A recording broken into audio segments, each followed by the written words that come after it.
Okay, I'm gonna mute it up here. That's cool. We're good. So welcome, everybody.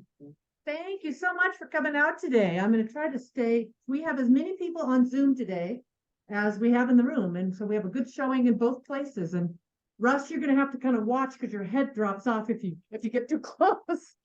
But I want to welcome you and thank you for all coming out and investing in yourself today and spending a little time really taking advantage of some of the power and content that we bring in. We've been doing these summits for about 2 years now, and we're switching to a little bit of different format. We've done them quarterly.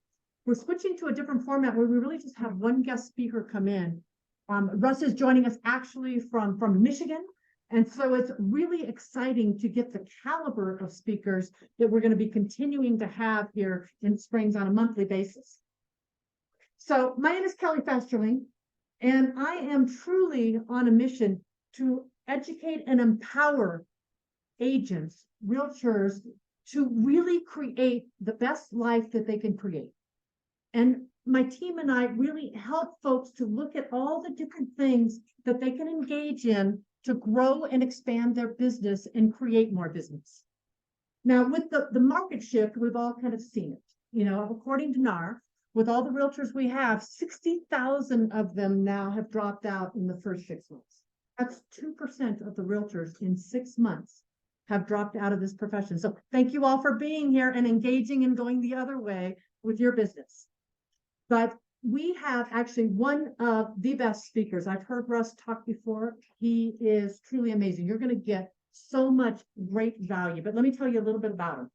Not only was Russ an agent, a team leader, managing broker, broker owner, he did all that. At his peak, he was consistently closing about 100 transactions a year, which is a lot when you're doing it by yourself. He had one full-time, one part-time agent, so he had a little help. But at his peak, he was doing 143 transactions. I mean, how many of you are closing 143 transactions? Get back further. Back further. 143 transactions. Then he moved on and became the regional VP of Carrington Real Estate Services. 28 offices, 1,000 agents, $1 billion in annual sales, and he was overseeing all of that. Okay. Today, he's the Senior Regional Director for Growth in the United States for EXP. We are so honored and pleased to have him with us here today. What he's going to be talking about is the ultimate recipe to attract more business and to thrive in this market shift. So, Russ, help me welcome Russ.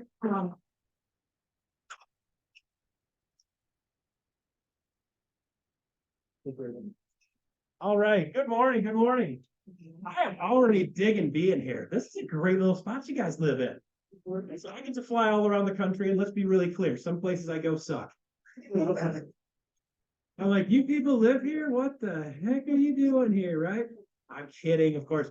But this is special. This is unusual. This is different. And I know you guys are kind of like, yeah, big deal, there's hills. Big deal, there's rocks. Big deal, there's giant fat chipmunks at the top of Pikes Peak. Big deal, right? But to people that don't see this and you see this with a fresh set of eyeballs, it's weird. And it's super cool. And I dig it a bunch. So don't ever move from here, guys. I live outside Detroit, Michigan, just if you want a little context. Yeah. So it's known for none of that. Good. All right. So let's start off with something really simple here today. I'm going to deliver you guys as much value as I can in a very short period of time. This whole session can go into 4, 5, and 6 hours. You're going to have a lot of questions. At a lot of points, you're going to be like, how the heck do I do that? Really do that? Are we going to have time to get into that? No. So I've got a bunch of additional things that I can add value to you guys after the fact. I'm going to get it in Kelly's hands when we're done so that she has the ability to help you guys with the stuff and fill in the missing parts and pieces. Because what I don't want to do is give you guys an incomplete recipe. I'm going to give you some chunks and parts, and you're going to get some of this, and you'll be like, ooh, I really want to cook that. And then you're like, what's the main ingredient? I'm like, I don't know. Okay. So like, if I tell you chicken recipe, trust me, there's a chicken, I'll deliver at a later date. Okay. So we'll add some of that together. Sound good today? Good. All right. So one other agreement. So I'm from Detroit, and I don't know if you guys have met a bunch of Midwesterners before, but Midwesterners cuss a lot. I don't typically do that as much on stage. She's nodding her head. She's like, I've been to the Midwest. Yeah, are you from them? Yeah, right. So New Yorkers cuss because they're mad. People in Michigan just cuss, right? The old ladies will make you blush if you're not from there. So something might slip out today. So I want to just apologize in advance. And if anybody gets offended by anything I say today, please come up to me first and explain it to me. Just tell me that you got offended, and I will be happy to apologize. I just celebrated my 29th anniversary 2 weeks ago. Yeah, so I'm really good at apologizing. You don't get to 29 unless you're good at apologizing, right? And trust me, I do stupid crap a lot. So I apologize a lot too. But what I want you guys to understand today is I'm here because I chose to be here. I'm not required to be here. Glenn Sanford, the guy that founded the company I work with, sent me a note about 2-3 weeks ago, and he said, "Hey, I want to just say thank you for going out and taking time away from your family and getting live with people." And I'm like, I wouldn't have it any other way. So just keep letting me do this because this is what I love. Okay. Face to face is still number one. Yeah. Yes. Okay. Relationship business makes everything else 1,000 times easier. Crickets. That's true. Did you know it's okay to build a relationship business? Did you know it's okay to not do a lot of the things that you guys have been taught from day one in the real estate business? So here's my experience when I got into the real estate business. 2005, I just sold a concrete countertop company. You guys know what concrete countertops are? Yeah. Okay, so I built that in 99. Yeah. And nobody had any idea what it was. And I was in Detroit. So I worked in a high-end market, had a lot of fun with it. Got to the point where I'm like, two problems with this, right? The stuff gets hard. And cracks occasionally. And the other thing, it's freaking heavy. Like I didn't factor that in as a young guy, but as I got a couple of years into it, I'm like, I don't want to do this the rest of my life. I'm not built like this dude right here. If I was, I'd throw it up on my shoulder and go running around, right? So I figured I had to do something. I knew a ton about houses, so I figured I'd get into real estate. Couldn't be that hard. Yeah. So my wife's cousin rolls into town. We're doing some family thing, right? And he's a real estate guy in Tampa. And he says, "Russ, what are you doing?" I'm like, "Just sold the concrete countertop company, thinking about getting into the real estate business." The real estate business in Michigan was getting beat up because it was 2002, 3, 4. Auto industry was getting smoked, having some trip challenges. So we're like, we're going to go somewhere. So we checked out Austin. We checked out Colorado Springs. We checked out Santa Fe. We checked out Albuquerque. We checked out Florida. So I ended up in Florida. You know why? My wife started getting nosebleeds every day when we're up here. She couldn't handle being at the altitude, right? She's like, "I don't have torches, poor lady." So we're looking for backup. So my wife's cousin says to me something like this, and I will remember this date like it was yesterday. He goes, "Russ, you should move to Tampa, Florida. It's end of 05. And a complete idiot can make 100 grand in Tampa, Florida." And I'm like, "Oh, wait a minute, I'm the biggest idiot I know. Let's do this." Okay. So that's how I started in the business. And then I got into business and I started being taught how to do the business. And the more I got taught how to do the business, the more I hated the things I was being taught, and I didn't want to do that. And by mid 2007, I was the #1 agent in our office for July of 2007. And I come home with this little certificate and I show it to my wife, you know, it's a little, "Congratulations, you're #1 in the office." And my wife looks at me, and I paraphrase here, but it's pretty close to what she did. She's like, "You're #1. What the hell's everybody else doing? Because we're broke."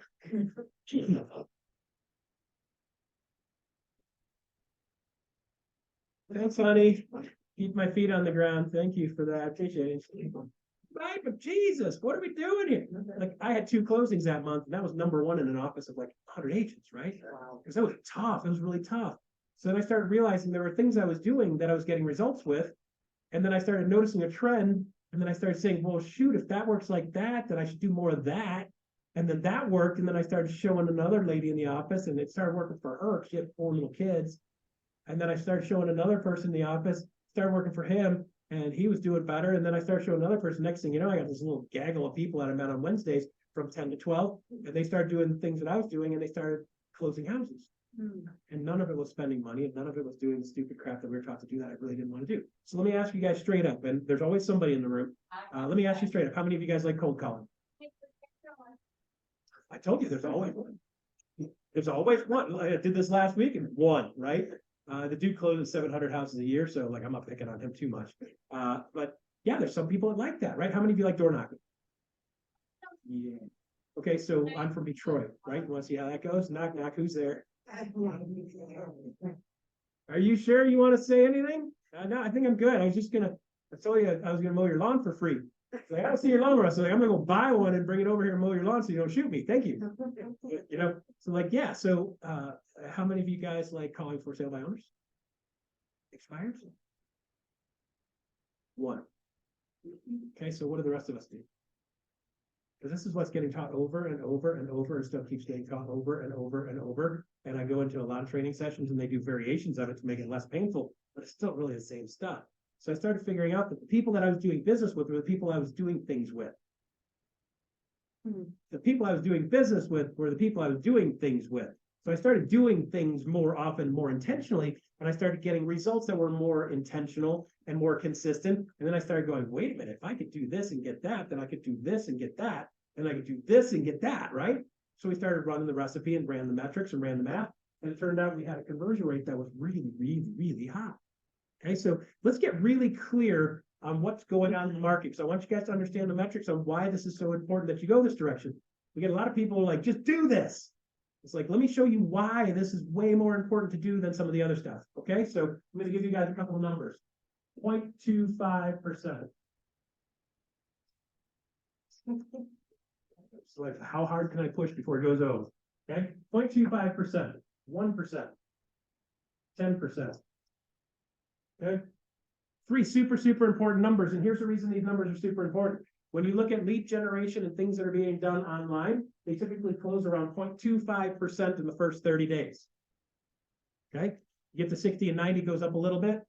Okay, if you get to 1 year now, National Association of Realtors just did a study and they ran metrics with a number of different lead generation sources. And what they found is that the lead generation sources were actually converting at a 0.8 to 1.2%. So I just say right down the middle, let's call it around 1%. Now that's if you work them over 12 months. Okay, so here's the rub. At a 0.25% conversion rate, you got to talk to 400 people to get one closing. You can see how you start feeling like you're banging your head against the wall. Does anybody feel like they've been banging their head against the wall? Yeah. So you know there's one good thing about banging your head against the wall. You know what that is? Stopping. Okay. So 1% conversion rate is doable, right?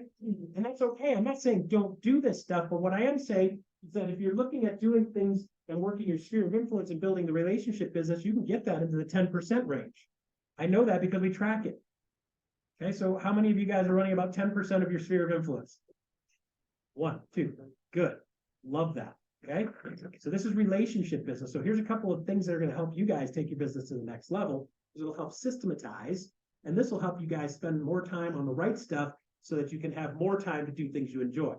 And guess what? If you do more things you enjoy, you're going to end up with more people. If you're doing things you enjoy, and then you get the systems in place and the conversion, okay? So we're talking about working on a sphere of influence business, relationship business only. The fun part about this is very, very little cost. Very, very little cost to this. So when you're looking at the best return on investment in the business, sphere of influence is the -- 1 return on investment. But here's the rub. You hear people say this all the time. You got to work your sphere. You got to work your sphere. You guys heard that, right? Yeah. Every time you hear somebody saying that on stage now, just yell this out. How?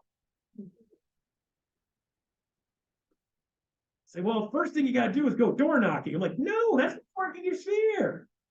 First thing you got to do is pick up the phone and start calling your people. No, that's not building a relationship. That's trying to please people. So what I want you guys to think right now is shift everything you're doing right now and shift everything in your business right now, not to how do I get something, it's how do I give something. See, because all of the stuff that we're being taught in the real estate business is how to get people to do something so we can get what we want. Agreed? Or a lot of it is, right? So how do we shift that mantra instead of saying, how do I get stuff? How do I give stuff? And the more I give, the more often I give, the more consistently I give, the more consistent I'm going to get. So the get is a byproduct of the give, but you got to give first. Sound good? Understood? Okay, so let's get into the mindset of human beings and real estate agents. Okay, so I just read this recently, and I found it absolutely fascinating that we have real estate agents fit into a couple of different categories, and this happens in almost every business. If you guys look at your business and there's things if you look at your business, you're like, I hate this. I feel like I'm trapped. I feel like I'm in a cage. I'm a prisoner. And I have to do this stuff, right? Does a prisoner have a choice of whether he's eating a bologna sandwich today or not? Here. Does he feel like a prisoner? Yep. You're doing things that somebody else is requiring you to do, and you feel like you have no choice in that. Do you feel like a prisoner? Are there times in your business where you felt like a prisoner? Are there times today when you felt like a prisoner? Yeah, so sometimes when we look at the things we're doing, not everything, but some of the things that we're doing and having to do makes us feel like a prisoner to that business. So here's the fun part. There's another component to this.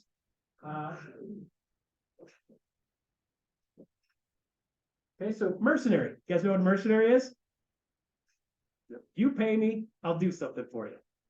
Okay, the classic version of mercenary is like, I'll pay you guys and you guys go off and shoot those people and you get killed instead of me, but we're gonna pay you enough money to make it worthwhile, hopefully, maybe, possibly. Okay, mercenary. So you were like, Russ, how does that apply to real estate? Well, Jason, I don't know. It's like I'm trading time for money, right? Classic mercenary, trading time for money. Hey, I've been a mercenary many times. Is it okay to be a mercenary sometimes? Yeah, right. So this is at least better than this, right? At least this guy's choosing to be there. So there are times that I'm like, I'm choosing to do this because I get the result. I'm choosing to do this because I'm going to trade the time for money. I'm going to choose to do things I don't like because I'll make money doing it, but I'll still keep doing it. Okay, so there's some of the things in our business we frame as being a mercenary. And I'll tell you what, it's actually probably a little less painful to do that than it is to look at yourself as a prisoner. At least I have a choice. Is that good? Mm-hmm. Yeah, having a choice is great, right? And then there's other people that are working on this business and there's different parts and pieces, and they look at it like they are a missionary. Here's how that goes. I ask a real estate agent, it's like, so how many sales do you have in the last year? She's like, well, just 3. I was like, great. Are you okay with that? Well, I love what I do and I love help putting people in homes and stuff.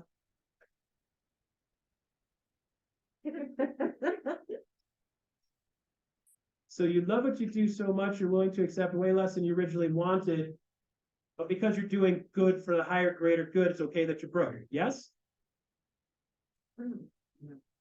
Yeah, no, guys, listen, I've sat and talked to thousands of real estate agents, and there's a bunch of them that run on this thought process. Okay. How many of you in this room have less than 10 sales a year? Right now. Right? Oh, right. Right. Yeah. Yeah.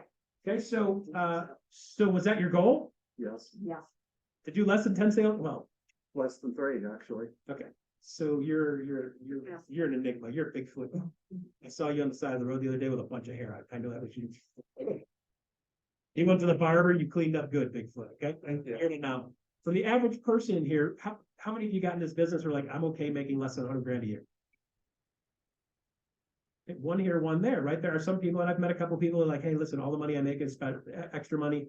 It just helps get extra fun stuff. And the kids through college and I get to buy extra stuff and this is vacation money for me. So that's good if that's you. But for the rest of you guys, you all want to make north of $100,000 a year? Yeah. Yes. Okay, so I don't know a single real estate agent aside from one anomaly here and there that are like, hey, I just want to be a missionary. I'm okay. I'm just do it for the love of the business. And for most people, it's not acceptable because they need to make the money. So here's the deal. For the people that I've seen and talked to, most of them are like, hey, if you're making $30,000, $40,000, $50,000 a year, that's better than nothing, but you can't raise a family on that, right? You can't pay normal bills on that, so you have to have second income. So think of it like this. When you make that first $100,000 a year, that's a game changer. That's a life changer. That's a generation changer for most people, particularly if it's an extra $100,000 a year. So what I'd like to say to you guys is there are times and parts and pieces of this business where you're going to have these feel. And typically in most people's business, there's a little bit of everything all the way across the board. But what I want you to do is I want you to shift your thinking process. Instead of doing processes that make you feel like a prisoner, what I want to do is shift the way you look at this stuff. So in the book, Beyond High Performance, the author basically said, all of these are in every job, and it's how we relate to them and how we work with them and how we work around them and how we see them and how we start to shift the way we see these things. And you say, basically, here's a scenario. Instead of looking at your job like a job or a business, I want you to start thinking, not being a prisoner, a mercenary, or a missionary. I want you to start thinking of your business like an athlete. Okay, so think about how an athlete works. Does an athlete do some things he's just trading time for money, particularly if they're particularly if they're a professional sports person, are they a mercenary sometimes, trading time for money? Would they shift ball clubs if you got offered an extra $10 million, would you go over and play for the Cubs? Yeah, right. Would you shift from being on the Vikings to being on San Diego for the right paycheck? Yeah. So there's times when they're a mercenary. That's cool, right? So as an athlete, they're like, yeah, there are times when people are making me offers, and for the right dollars, I'm going to make the move. That's the way an athlete looks at that, right? An athlete also says there are things in my business and part of my stuff that I do that I actually have to do. I don't want to do this, right? So you guys see these some of the pro athletes, they get done with the game, and then they show them in the locker room and they drop them in an ice tub, and they're like sitting there like this in the ice bath. You like, I met a guy that was a professional athlete, and I'm like, so you do that cold plunge every day? And he's like, yeah, and every day I hate it. There's not a single time he got in that water, he's like, God, I love this. Not once, right? So every single day, this guy's got to do something for 10 and 15 minutes that he absolutely despises, but it's part of the game. And he's saying, as an athlete, I know I have to do this because if I don't do this, my body's going to have inflammation. I'm not going to heal as fast. The bruises aren't going to heal. The joints are going to be beat up, and I'm not going to last as long and not be able to do this as long if I don't actually do this process. So are there things an athlete has to do? Do you think they love working out? Some of them do, but a lot of them don't. So there are parts in that business where they look at it as a prisoner. So instead of saying, hey, I'm a prisoner to this, they start looking at, hey, this is just part of the process, right? So how many of you guys like handling objections? I like saying stuff so well that people don't have objections because I don't like handling. If I get an objection, it's because I didn't explain something right in the first place, probably, or I got the wrong person from me, typically. Okay? So a lot of people are like, well, Russ, I don't want to do that. Then don't. They get so great with your verbiage that you don't have people objecting to stuff. Right? So start thinking of the parts and pieces of your business that you don't love, like an athlete. Is this something I need to do to be at high performance, to be at ultra high performance? Absolutely. So now, are there things that I don't love to do? Sure. Am I going to do them anyway? Sure. That's not what I'm focused on. I'm focused on the fact that it's part of the game, right? Sometimes you just got to practice. People don't love practice. Fine. That's part of being an athlete. You got to practice, right? So as we start shifting the way we see things and we start shifting the way we do things, we start shifting our results, right? Ultimately, we start shifting our results. So here's the fun part. 10% conversion on the sphere of influence. How many of you guys would like to see 3 recipes on how to do that well? Yeah? Okay, so that's what we're here for, okay? So recipe number 1, super simple. Let's dive right in. The 2.5 that you said online. The 0.25, 0.25. less than 1%. Okay. That would be lead generation from stuff, right? This is typically paid lead generation stuff. If you guys want an example of how unbelievably heinous this is, let me give you an actual number. Okay, how many transactions were there last year in the U.S.? Do you guys know? 4.5 million. Okay. How many leads did Zillow sell last year? Oh, it's gonna make you want to just puke. How many leads did Zillow sell last year? 16 million. 137 million. What? Yeah, right. I'm not very good at math. That's how I became a realtor. I was better at math. I'd be launching rockets. Little monkeys and stuff. It's gonna be fun. 137 million times they were paid. And there's only 4.5 million transactions. So let me make this worse. You guys know what the percentage of transactions are actually done from lead generation online? Do you know how many transactions are done from sphere of influence stuff and referral business? Do you know how many transactions of first-time home buyers? All that info would be important to know, right? Okay, so let's just make some rough guesses, okay? Would it be safe to say that half the business is done with somebody they know, like, and trust, typically? Listing's actually a lot higher than that. Buyer side is probably closer to 50-50. Okay, but if somebody knows somebody and they know you, like you, and trust you, they're not going to Zillow and getting the Zillow Flex agent. They're getting you. They're not going on Realtor.com and looking for random, like, they don't need to go looking for somebody because they already got you, right? So part of what we've got to do is we've got to become their expert. And if we become their expert, are they going to see things online? Absolutely. But Steve, here's the fun part. They're going to call you. They're gonna see stuff online and call you because you're their expert, right? So do realtors break up a lot of those 4.5 million? It's not all done from lead generation. So let's say it's 2 million are actually done from lead generation from some source online. That's just Zillow, guys. Just Zillow. How many leads did Realtor.com sell to agents last year? I don't know, but it's a huge number, right? So can you imagine there's 137? Let's just say it's only 50 more million. So you got 180 million leads generated for less than 2 million sales. Does that sound like a good return on investment? Yeah. It's actually way less than 1%. Okay, so do you guys see why I want you to work on the most important stuff first? If you work on the most important stuff first, you're going to have way higher success levels. You're going to work way less hours. And you're going to have way more fun. So for you guys, anybody here into mountain biking? Yeah, right? This is a great place to be a mountain biker. I was a mountain biker in Florida. Yeah, it sounds really bad when I say it like that now. Okay? Did we have mountains in Florida? No, but we had some hairy, scary stuff, Jason. Let me tell you. You ever fall off a bike, roll down a hill, land in a pond, and the next thing you hear is splash. First one was me. The second one was a gator coming to get me. You want to see a white boy climb a hill like a billy goat?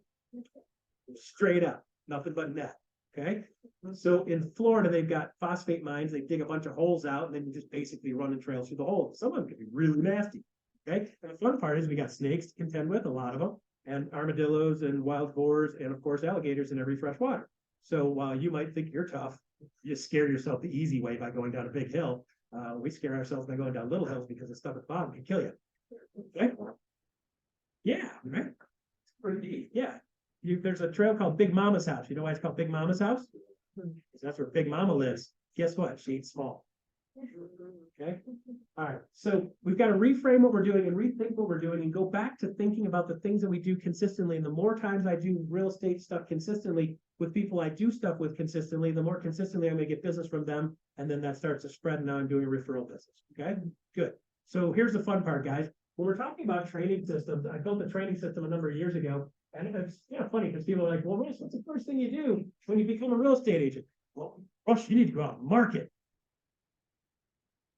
Okay, cool. So what happens? I do some marketing, right? Whatever it is. And I get some leads and I get some stuff out there. Here's me standing down here going, great. And it's raining, right? And what do I get to catch? Got that one drop on the top of my head. Trust me, I can feel it better, way better now. Okay. So you do a bunch of marketing, and the problem is you don't have a bucket to collect it. And if you don't have a bucket to collect it, and you're just going to be doing a bunch of time, energy, and effort without anything collected in. So let me ask you guys a question. If you're going to go out and collect water, would you patch the bucket before or after? Before. Yeah, if you're going to go out fishing, would you patch the fishing net before or after you go fishing? Before. Okay. So what happens is instead of doing this and having a scenario where you're basically setting yourself up for failure, what we've got to do is we've got to set ourselves up in a system, and this is where the bucket comes in. Okay. So here's the bucket. Okay. First step is sphere of influence. You need name, address, phone number, email address of everybody you know, like, and trust. How many of you guys have a list of that together and tell me what the number is? Good. More than one. Thank God. A lot of rooms I go in, we got very, very few. Okay. So guys, if I said to you this, you have a specific group of people you can convert at 10%, would you put that list together? You should, right? There are some people saying, well, Russ, I want to do some other things with business. Great. Well, who are your most likely suspects? Will anybody ever join you, Jason, that doesn't know you? Nope. Okay. Will anybody ever do a real estate transaction with you and they don't know you? Very unlikely. Yeah, well, kind of hard. We're like, okay, call your realtor. And they're like, shoot, I can't. Right. So the first thing we've got to do is you got to make a list of these people. Now I can set up a scenario where I can intentionally go out and build my list of people doing things I enjoy. So how many of you said you like mountain biking? Are there any mountain biking groups? In Florida, there's a group called Swamp Mountain Biking Club. Good name for it. Okay. And Swamp Mountain Biking Club, once I got more intentional and riding more consistently with them, I found out Swamp Mountain Biking Club had 700 plus members. That's a lot of members, right? Well, it was 800, but a couple got eaten, and then, and they have to keep refilling them because they keep getting eaten and stuff. But other than that, it stays right about stays about 700. Okay. So what happens is now I start going, wait a minute, these people I'm riding with are in my sphere of influence, right? So what do we do as real estate agents? What's the first thing we do? One of the first things we do as real estate agents, and we meet somebody doing something we love. Well, they say, hey, Russ, well, what do you do? This happened to me last night sitting at dinner. And they're like, hey, what do you do? And I said, I'm a real estate agent. And what's the next question they asked me? What's the market like? Yeah, right? It's a variation of how's the market. So shouldn't we get really great at answering that question? So we get to taught this too now. So people are like, okay, Russ, well, I got this far. I've been through this part of the class, right? I went in, my guy, Rob, taught me how to do this. What did he teach me? He's like, well, Russ, when somebody asks you that question, you got to get really good at answering that question. It's cool. How are we going to answer that question? And he's like, Russ, you need to develop an elevator pitch. How many of you guys got taught to develop an elevator pitch? Yeah. How many of you guys use an elevator pitch to this day? Yeah. How many of you guys, when you do your elevator pitch, people are like, tell me more? Yeah? No? Not so much? Yep. Okay, so we get into real estate business. We get told to do a bunch of crap we don't want to do. We feel like a prisoner. I don't want to door knock. I don't want to call expires. I don't want to call FISBO. So what am I going to do? Go out and do stuff you enjoy. You're like, cool, at least I'm onto something. And then I go out to do stuff I enjoy, and I meet somebody, and he's like, hey, man, what do you do for a living? I've never seen anybody riding around on a bike in a vest and a tie before, but that's how I roll, guys. If you'd like to see pictures of me floating in a river with this on, I can show you that too. Okay, so I do have a pajama vest. Keeps me warm. Okay. So I'm out doing my thing, and then somebody's like, hey, Russ, how's the market? You're a real estate guy, great. How's the market? And then I go and do my elevator pitch, and they never said, gee, tell me more. They never said, you know what? I want to give you all of my information. Anybody ever had that experience? Rare, right? So when you talk to somebody and they want to give you all their info, if you're good looking, I'm not that good looking. If you're good looking like her, she's nodding her head. It's like, you're good looking enough. People are like, I want to get your info. She's looking back like, oh, me. She's good looking enough. People are like, I want your info. I'll give you my info. Call me. Right? Okay, so sometimes that's not a good thing. Ladies, particularly, right? Not a good thing. Guys like, I'll give you my information. Okay, come on over to my house right now. No. Okay. Red flag, red flag, red flag. Okay.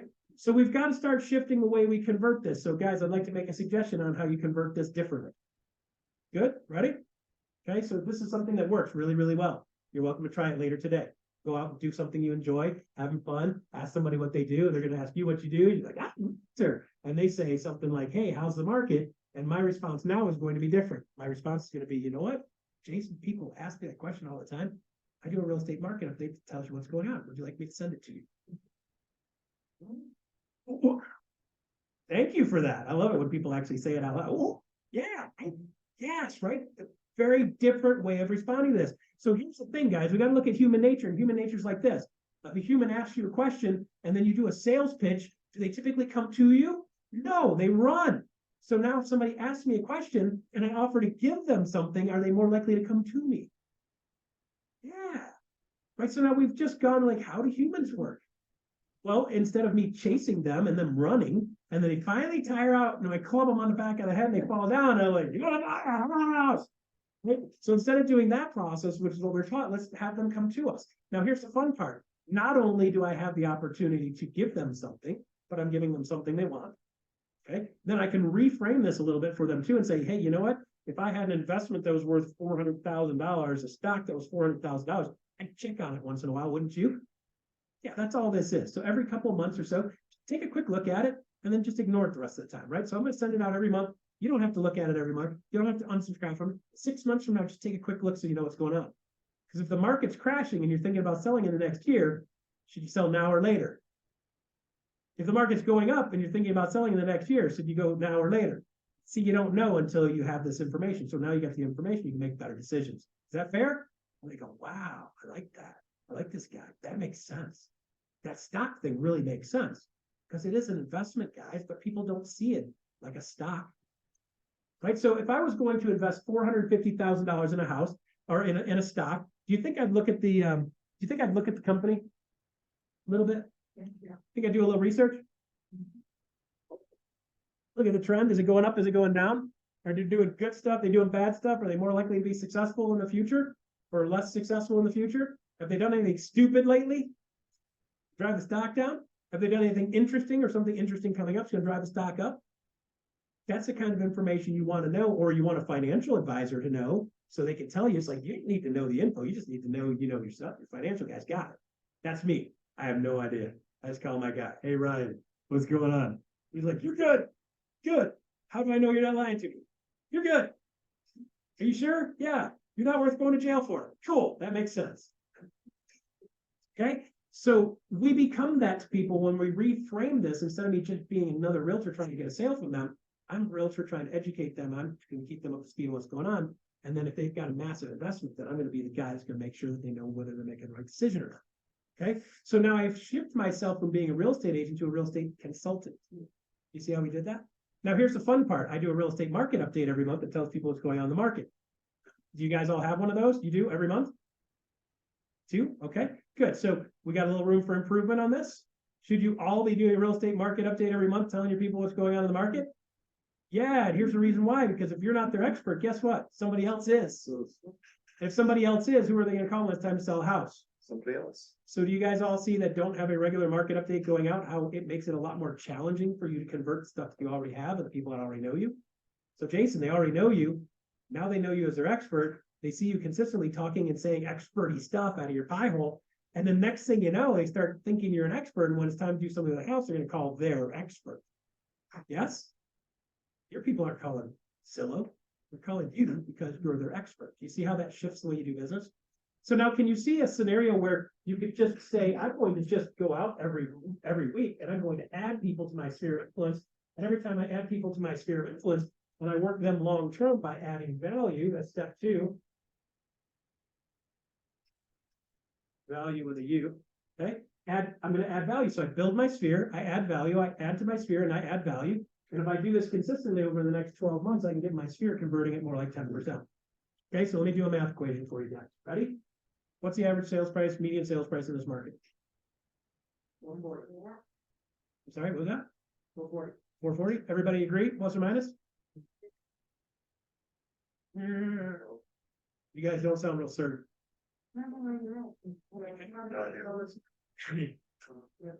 Okay.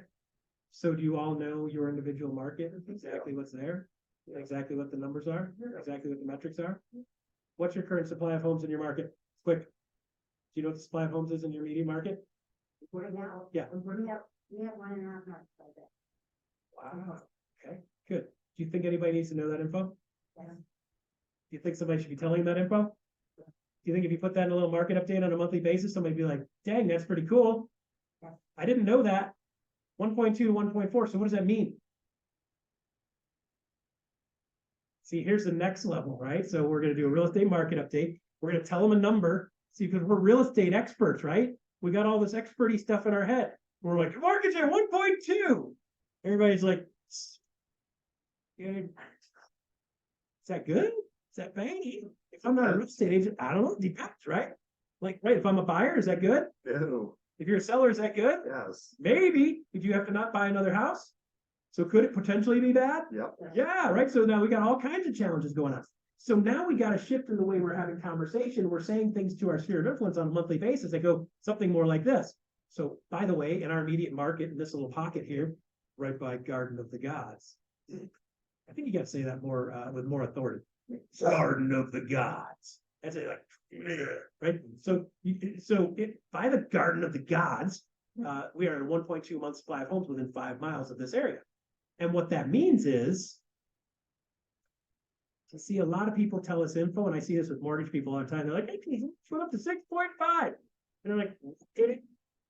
Like, from what? What does that mean? They refer to like, whatever. They don't care until they're buying a house and they realize that the same house that they could have bought at 3% interest now costs them $700 more a month, which means they're not buying a $450,000 house. Now they're buying a $300,000 house and they have the same payment. Do you see how telling the story a little bit different tells them what it means? So when we're doing this information, we're talking this and doing and adding value and doing a real estate market update every month. We want to make sure we tell them a number and then we tell them what it means. Would you guys like a video on how to do this well? Yeah, Kelly's like, yes, please. Okay. I could spend 2 hours just going through this info, right? Are you guys starting to have a feeling that maybe there's a little bit of studying you got to do and a little bit more information you need to be able to relay this info? Well, okay, so I've got a video on how to do that. So then you guys can take that to the next level and understand, number one, what's going on. Understand, number two, what some of the metrics are. Kelly, I've got a video that actually explains a little bit about what happened since 2002, 3, 4, 5. Gives people history. So I got some new agents that have been in the business for 4 or 5 years. They have no idea what happened before. And they've got people saying, well, but I think the market's gonna crash. You're like, no, market doesn't crash at a 1.2 month supply of homes. What is going on is, and then you can explain it to them so that it makes sense, right? Now they start to see me as an expert. So when somebody says, how's the market? Jason goes something like, in the past, he goes something like, well, now's a great time to sell a house. My job is to get sellers top dollar for the house and help buyers find the house of the dream. Tells them nothing, right? And it misleads them potentially because they misinterpret the information and they make bad decisions and then they don't love you. Okay. So what I want to do is I want to put out small nuggets of information consistently so they start to see me as their expert, and it happens over time. Good. So on a monthly basis, we need to start doing a real estate market update. Okay, so that's recipe for 1, market update.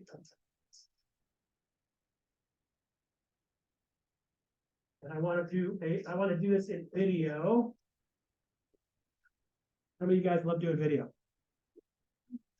Yeah. How many of you love the way you look on video? Anybody like the way they sound? Wrong question. How many people care what they look like or sound like on video? How many people care about the way they sound and look on video? Right, so let's be clear, guys. I look like an overdressed turtle and I sound like a Muppet.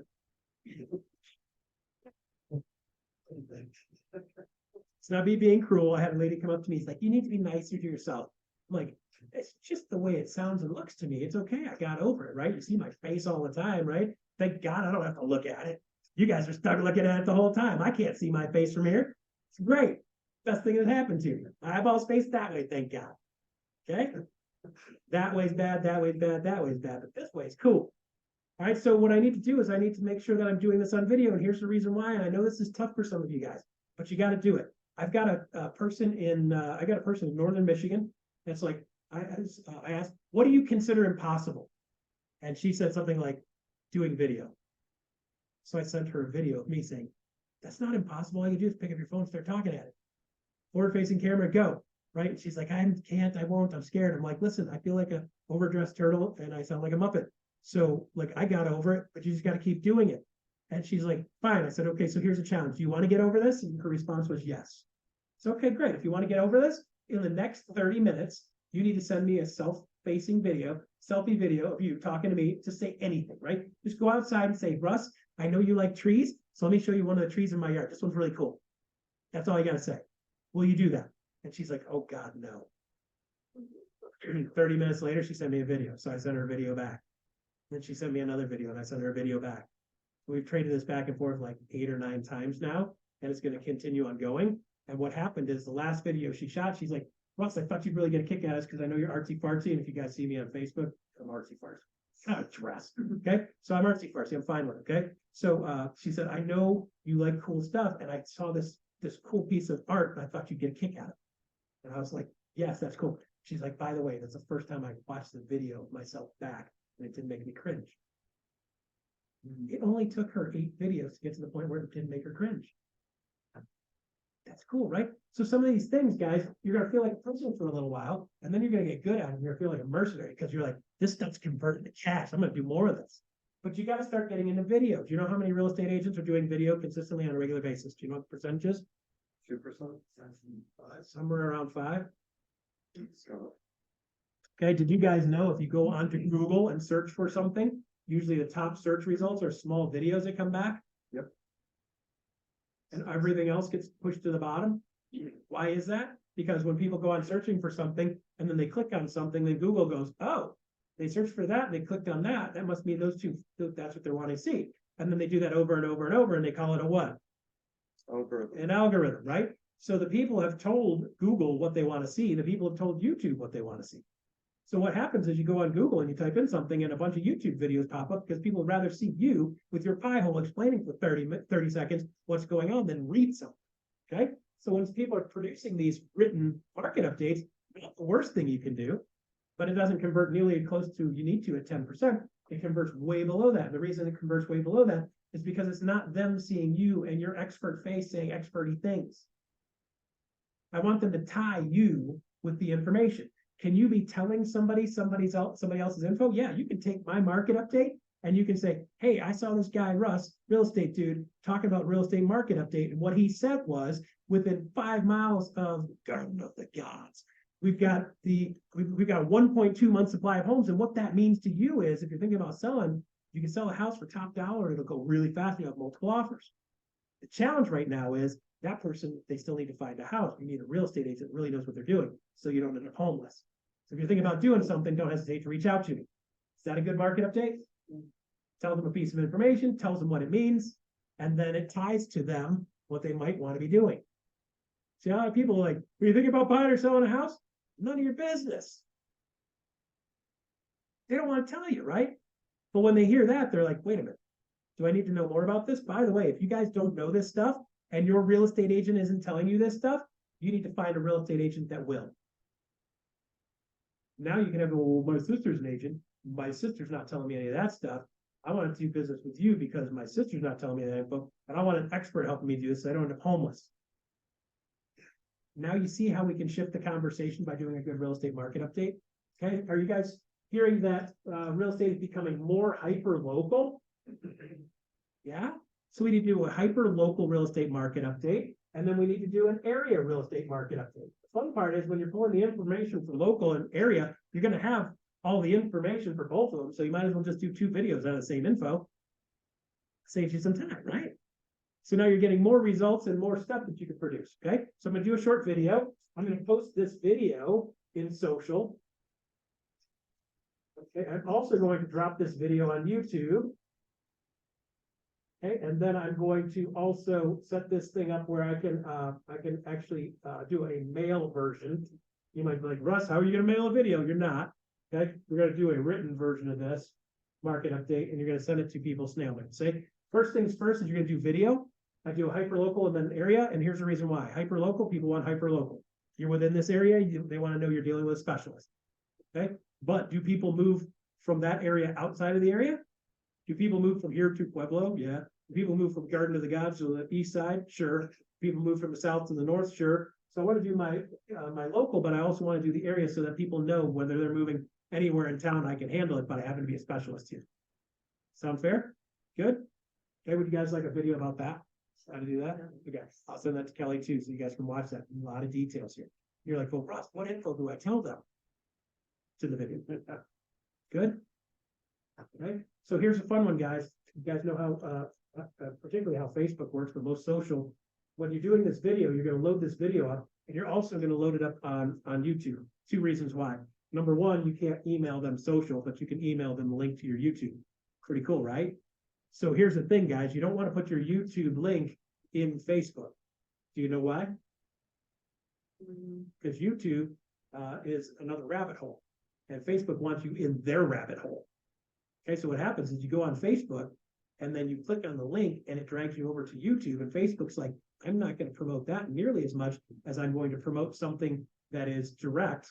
Something that is direct link. So I'm going to post the video straight to social. And if I post the video straight to social, they click on it, they're in there, and then they run and stay in the Facebook rabbit hole. Does that make sense? So you're going to post the raw video into social, and then you're going to upload to YouTube, because then if you email it, then they can connect to your YouTube. And if you got enough of these videos in YouTube, what happens when they get on your YouTube channel? They stay there. Yeah, they start to rabbit hole on your YouTube channel. And then you start building credibility, and they're going to build credibility clicking on things that you like. Okay. I'm going to tie with this in a second. That's why YouTube's important. Do all of you guys have a YouTube channel set up? Okay. If you don't, set one up. How many of you guys don't have one set up? Would you like to know how to do that? Yeah. Okay. So go to YouTube and type in how to set up a YouTube channel. Sorry. I'm not kidding though. I'm dead serious. Guys, I'm not super tech savvy. I'm challenged with it. Okay. So 2 things you have as an option. One is you can partner up with somebody that's more tech savvy, and you have these simple things that have to work on the tech part. You work on the people part. Are there some people that are people and not so great on tech? Yeah, welcome to my world, right? Are there some people that are tech people and not good with people? Right? So maybe if you want to partner up with somebody like that, that might be a good move. Worst case scenario, guys, what I'm going to do is block out time every week to get better at some of this stuff. Block out 20% of your time. So in an 8-hour day, you're looking at hour and a half, plus or minus. Block out 90 minutes a day and start learning how to do some of the things that you don't know how to do. Is it frustrating sometimes? Yes. Is it aggravating sometimes? Yes. When you go and watch the video, I'm like, the video said this. Oh, but by the way, they didn't tell me where to go to do that. doesn't that drive you nuts? You're like, all you do is you go to blah, blah, blah, and you do the thing. And I'm like, yeah, but with some of us like me, I need somebody to hit a button that says something like, go to your laptop. Oh, step one, turn on your laptop. Step two, go to this web address. Sweet, now we're talking, because they usually jump in the middle of the story. So YouTube's got a bunch of videos on how to do that, and find the one that has the person that runs the video the way you want to, okay? Keep it super simple. Okay, the more simple the better. I would rather you have a bunch of really crappy videos than none. Did you hear that? I'd rather you have a bunch of crappy videos than none. Okay? The reason being is because there's a lot of people that are doing videos and they do a ton of over processing on their videos. And the problem is that people don't see that as a video adding value. They see it as a sales pitch. But it's so well done. They don't see it as you just being you, teaching them something, telling them something, growing them something, giving them something. They see it as somebody trying to produce something or trying to get something in return. Okay? Good? All right. Do any of you guys love doing video editing and so forth and are really great at it? No. No? Okay, so would you guys like a resource so when you finally shoot the video, somebody can edit it, make it look pretty for you, add some words, and do enough to it so it makes it look good, but not too crazy? Yeah. Yes. And so I asked my buddy Adrian, who I like a ton, he's that tech guy behind me that I don't, he does all the stuff I don't understand. He's got a company called Realty Autopilot. So go to realtyautopilot.com. And he put together, I had him put together 3 packages for you guys, not for me. I just had him do it last week because I'm like, I do this all the time and people would like to have that done. And they'd be willing to spend a couple $100. So they have a couple of videos a month being done. So he's got like a 1 video a month package, 2 video a month, and 4 video a month package. I think there's only 3 of them in there. And guys, I don't have anything to do with that. I don't have a dog in that fight at all. I just know you guys need something you can trust that's reliable, that works, instead of trying to hire your own VA. Have you guys heard that? Get your own VA and your VA can do this for you. Well, yeah, way easier said than done, okay? So that's just like me saying, do a market update. And you're like, go. And I was like, okay, got it. So he has that in there, guys. I don't have a dog in the fight. His name's Adrian. He's out of Tampa. Super cool dude. He's got a couple packages that are simple. Just go on there, click on it. If you want a couple videos, you just upload the video to them. They produce it and ship it back over to you, and it looks pretty enough. It's not that super overproduced thing that'll scare people. It's just enough that it looks like you're a pro. Good? So if you don't want to learn it, you're gonna have to pay for it. Very good. That's what I end up doing. Yeah, right? What are the numbers? What are the price tags? Because I didn't even, Videos, 97 a month, 2 is 167, and 4 is 247. there you go, guys. I can't, like, think about it like this. How many hours would I spend on doing 4 videos? Way more than 4 hours. Am I worth way more than $50 an hour? Uh-huh. If you're stuck doing 20 and 30 and $40 an hour activities, you're not gonna have time to do the 300, $400, $500 an hour activities. You guys realize a good real estate agent doing the real estate stuff, doing the things that are important, the things that make sense, should be making $400 and $500 an hour. What? So crypto's it. We're trying to raise them up. Okay. Also, we'll get Not to everybody's a 700 billionaire now. like you. Not there yet. All right, so guys, when you start looking at, do you guys believe that $400 an hour thing, $500 an hour thing? Do you guys believe it? Yeah, Totally. absolutely. Are you sure? You're just saying that because some of the people in the back are just like, I don't know, these guys full of crap.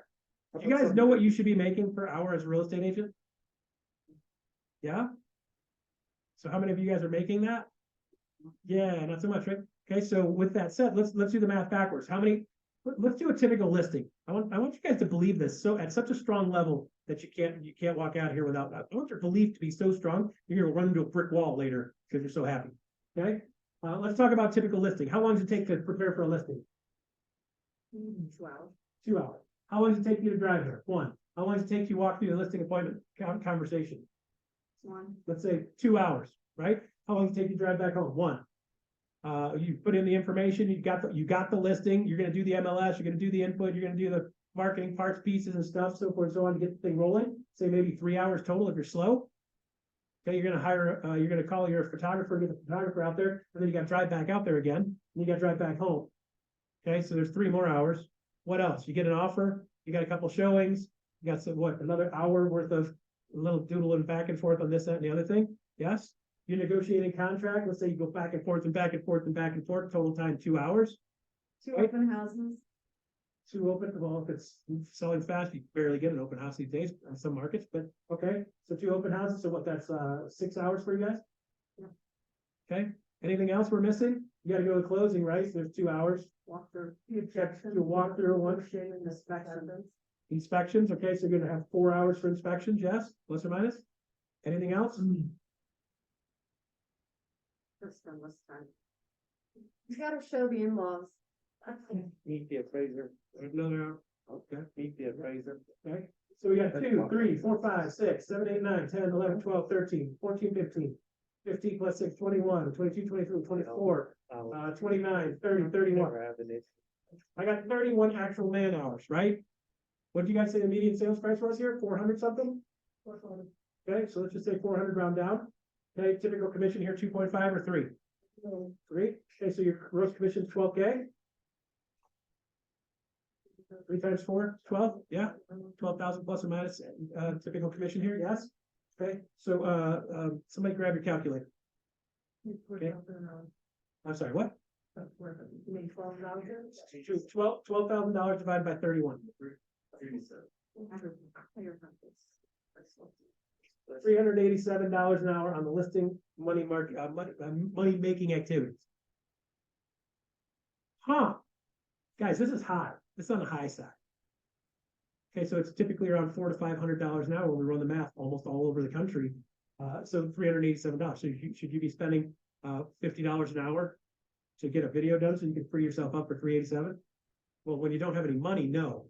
But once you get to the point where you're successful and you're doing this stuff consistently, you're going to have the money and you should be paying somebody to do your videos. You should be paying somebody to mow your lawn, unless you could pay yourself $400 an hour to mow your lawn. But you got to be working on the right stuff. Now you're working on the right stuff. You can actually start converting like this, right? Good. Does that make sense? Does that raise your belief? You guys, you know what a good attorney gets paid? $300 an hour. Or more. $400 an hour. The amazing ones are $500 an hour. Okay, so this is high paid. This is high paid attorney level. You're doing the right stuff. This is why I want you guys digging into this stuff and doing this well. Okay, so you're gonna do a real estate market update. Good. Got a couple of backup videos to follow through with that. That'll help you convert. Good. Okay, so let's do the math backwards on sphere of influence. So if you guys want to make $100,000 a year doing real estate, how many sales do you need to do?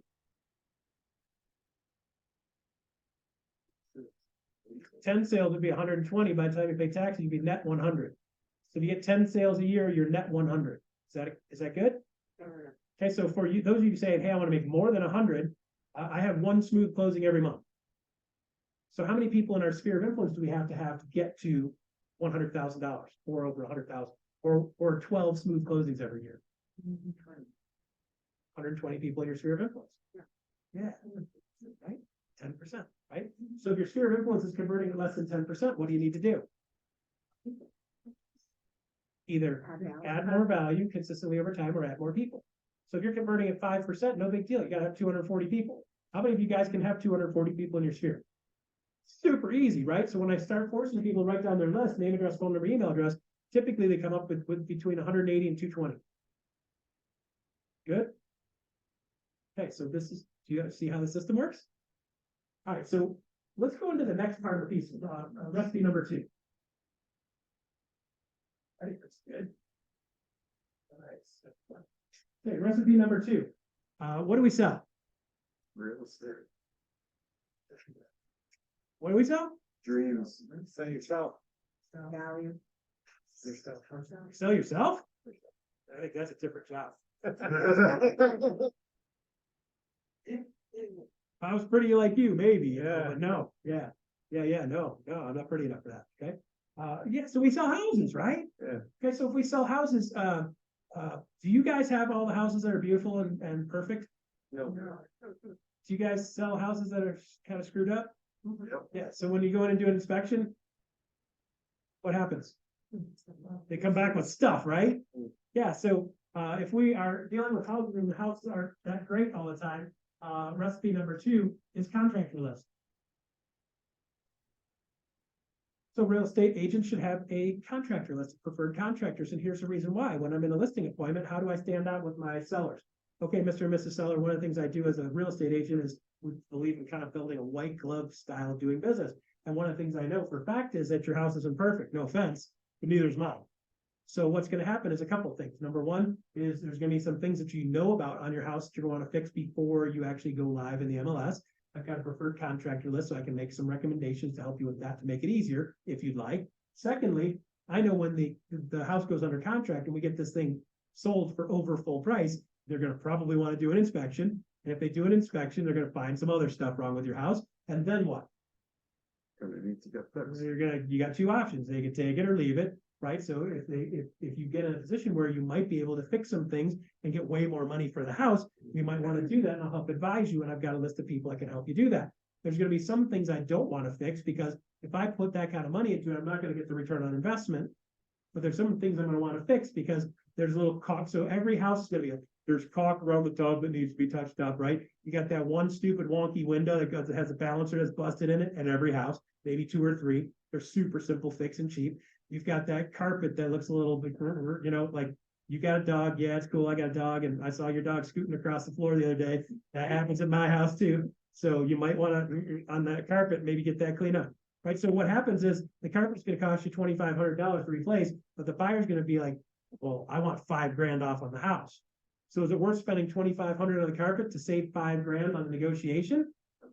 Maybe, and that's what we're going to do. So we're going to kind of figure out, is this worth doing or not doing? If we can get way more money for the house and get those things handled so it's turnkey and the buyer doesn't have to touch it, and we get 10 more grand for the house, do we want to potentially fix some stuff even though we're not supposed to, we don't have to? Yeah. So again, it's our choice. We're going to sell the house as is, but if it makes sense, then we'll get the contractor out and have it done. Sound good? I got a preferred list. See, a lot of real estate agents don't have a preferred list, and then when stuff goes wrong in the house, they're like, hey. And the seller's got to figure it out for themselves. Are the sellers good at that? Are they really emotional sometimes? Yeah. Do they make really great decisions when they're emotional? No. No. So if we could take some of that out and help them come up with a solution and tell them before the problem even comes up, I've got a solution. So if this should happen, I've already got a solution. Are they going to think I'm a genie? I got a crystal ball. Man, you told the future, dude. Yeah, I got a caulk thing. You got the double tap in the panel. You got a GFCI that broke. We got that one thing in the attic. Nobody knows why there's not a cover plate on it. But it's been like that forever. Heck, we bought the house like that because we haven't touched anything in there. And then you got, you always have this little list of stuff. So your house is normal. And by the way, I got a handyman that can fix all this stuff in about 4 hours. It'll cost you $400. Done. Now we've provided a solution that they didn't even know they had a problem with yet. Do they start to see us as an expert when we do that? So should I have a good preferred contractor list? Yeah. So here's the thing too, guys. Contractors, where do they live? In houses, right? Very cool. Yeah. So I've got a list of, I've got a contractor list that has 90, I believe it has 93 different types of people touch a house. 93. It's a lot, right? Would you guys like to see that list? Okay. So what I'll do is I'll send you that list. Now here's the fun part. Contractors, are they all created equal? No. Are they fix and flipper contractors that belong in fix and flipper houses? Fix and flipper prices? Fix and flipper style? Yeah. Are there $1 million plumbers that should be in $1 million houses? $1 million style, $1 million conversation? They know how to work the panel with 18 jets on it. Yeah. Okay. So I need a high end and a low end one, right? So I've got a list of 93, 92 of those. That puts me at about 180 different contractors. Okay, so is my high end guy good? Yep.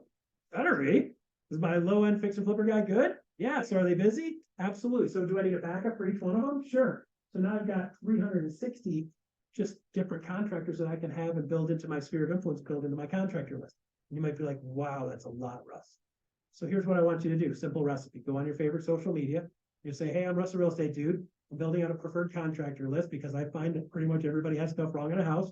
I'm becoming a resource for more people in the market, which is a really great way of saying, hey, I'm a realtor. But I'm trying to do stuff for other people, so I'm creating this list. Who do you know that shows up on time, does a good job, communicates well, and is a fair price? All of those things, right? Because do I want them if they don't communicate well? No. Do I want them if they're not a fair price? No. Do I want them to show up on time? Yeah. Okay, so you see why I'm asking for that? So they show up on time, communicate well, fair price, and they're not creepy. Okay, so I can post that, and what's going to happen is you're going to have a bunch of people around you that are going to say, hey, Russ, I got a guy. And you're going to have another person, hey, I got a guy, I got a guy, I got a guy. And you're like, hey, by the way, did they work in your house? Yes. Do you know them personally? Yes. Did they do a good job? Yes. So you verify the info. So here's the fun part. In social, I'm going to respond to them under the post, and then I'm going to go into their messages and I'm going to say, hey, thanks for that, Jason. I appreciate you sending me the plumber. By the way, if you ever need anybody, I'm creating a full list. So don't hesitate to reach out to me if you need somebody else.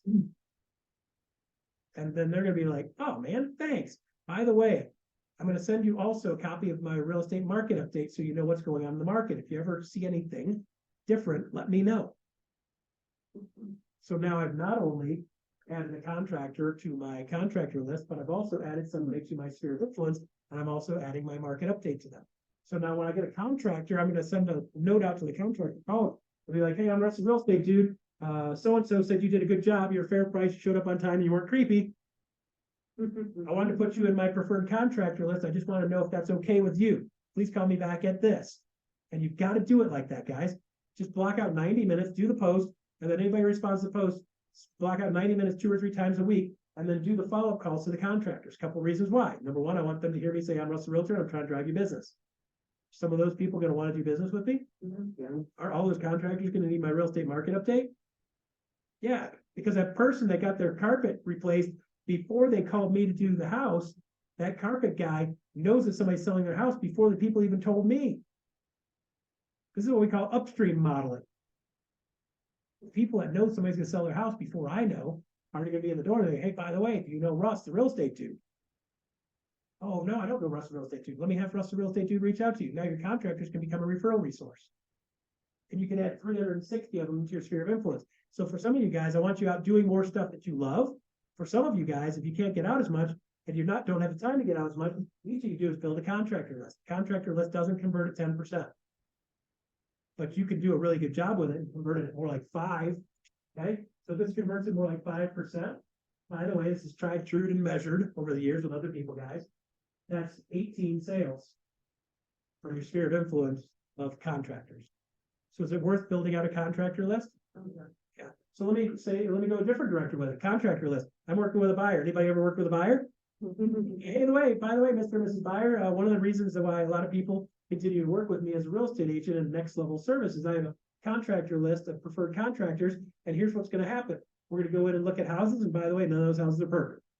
And what's going to happen is we're going to find the house of your dreams, we're going to get it under contract for a good price, and then we're going to negotiate an inspection period, and we're going to go in and do the inspection, and they're going to find stuff wrong with the house.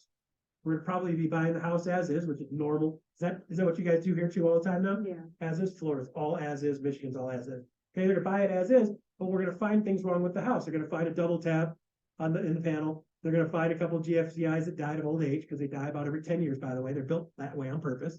They're going to find a balancer and that one stupid window that doesn't work right. They're going to find some caulk that needs to be done. Okay, and they're going to find that one drippy thing and the drippy thing. And you're going to do, like, all of those things are going to amount to about 4 hours work for a handyman. And I've got a preferred contractor list. So if we find a list of things, I've already got a solution built in for you. Sound good? So if we find some stuff, not a big deal. Now, when they get the inspection report, number one, they're prepped to see stuff. They're going to find a list. And they're going to be, oh my God, look at all this stuff. This house must be a piece of crap. This is stuff wrong on every single house. Now they don't freak out and flip out on me. Like every time we do an inspection, my people flip out. That's because you didn't tell them what's coming. You're like, I'm going to put a blindfold on them, run off the top of the hill. I'm going to put them at the top of Pikes Peak. I'm going to put them next to me in a car. We're going to be driving down to see how fast we can go down this hill. Is that a good thing to do to a stranger? Yeah. By the way, pop the blindfold off. They're like, you know, you get 0.9 G's in a BMW down that hill. You know, I got a car that measures it. You know, I could show you. It did 0.9 G's plus a bunch on the way down the hill, which is a ton of fun. That's why I giggle a lot. Okay? Do you want to do that to people when they're not ready for it? You know, my wife won't even ride in any of the cars that aren't the minivan with me for a reason. If you tell them what's coming, by the way, there's going to be a really scary, hairy corner coming up. And by the way, when you look out your window, you're going to see a drop off 2,000 feet. But don't worry about it. I got you. I'm going to go to the inside, so we're safe. But by the way, if we go off the cliff, we got airbags. Bunch of them. We're going to use them all.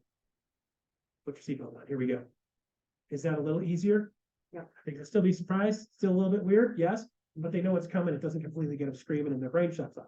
Do people make good decisions when they're scared or emotional or frustrated or aggravated or don't understand something? No. So do most people understand stuff with houses and dealing with contractors? No. So does that put them in a good frame of mind to make good decisions? No. So do we want to prep them for this so they don't freak out? So now am I an agent that stands out? Yeah, because I'm delivering next level service, right? Good. So contractor list. So here's the fun part. As I'm building out the contractor list, there's gonna be a bunch of people that give me information. And every one of those people that gives me information, I'm gonna thank them for it. And then I'm gonna touch them on social and I'm gonna say, by the way, if you ever need anything, reach out to me. Now, at this point, usually somebody say, well, Russ, it'd be super easy. All I can do is go on Angie's list and I can get a bunch of people on Angie's list or just refer them to Angie's list. Uh-huh, you could. But then who are they looking at as a resource? Angie's list. I want them to see me as a resource. I want them to see me in my pile saying experty stuff because then they're tying to me as their expert.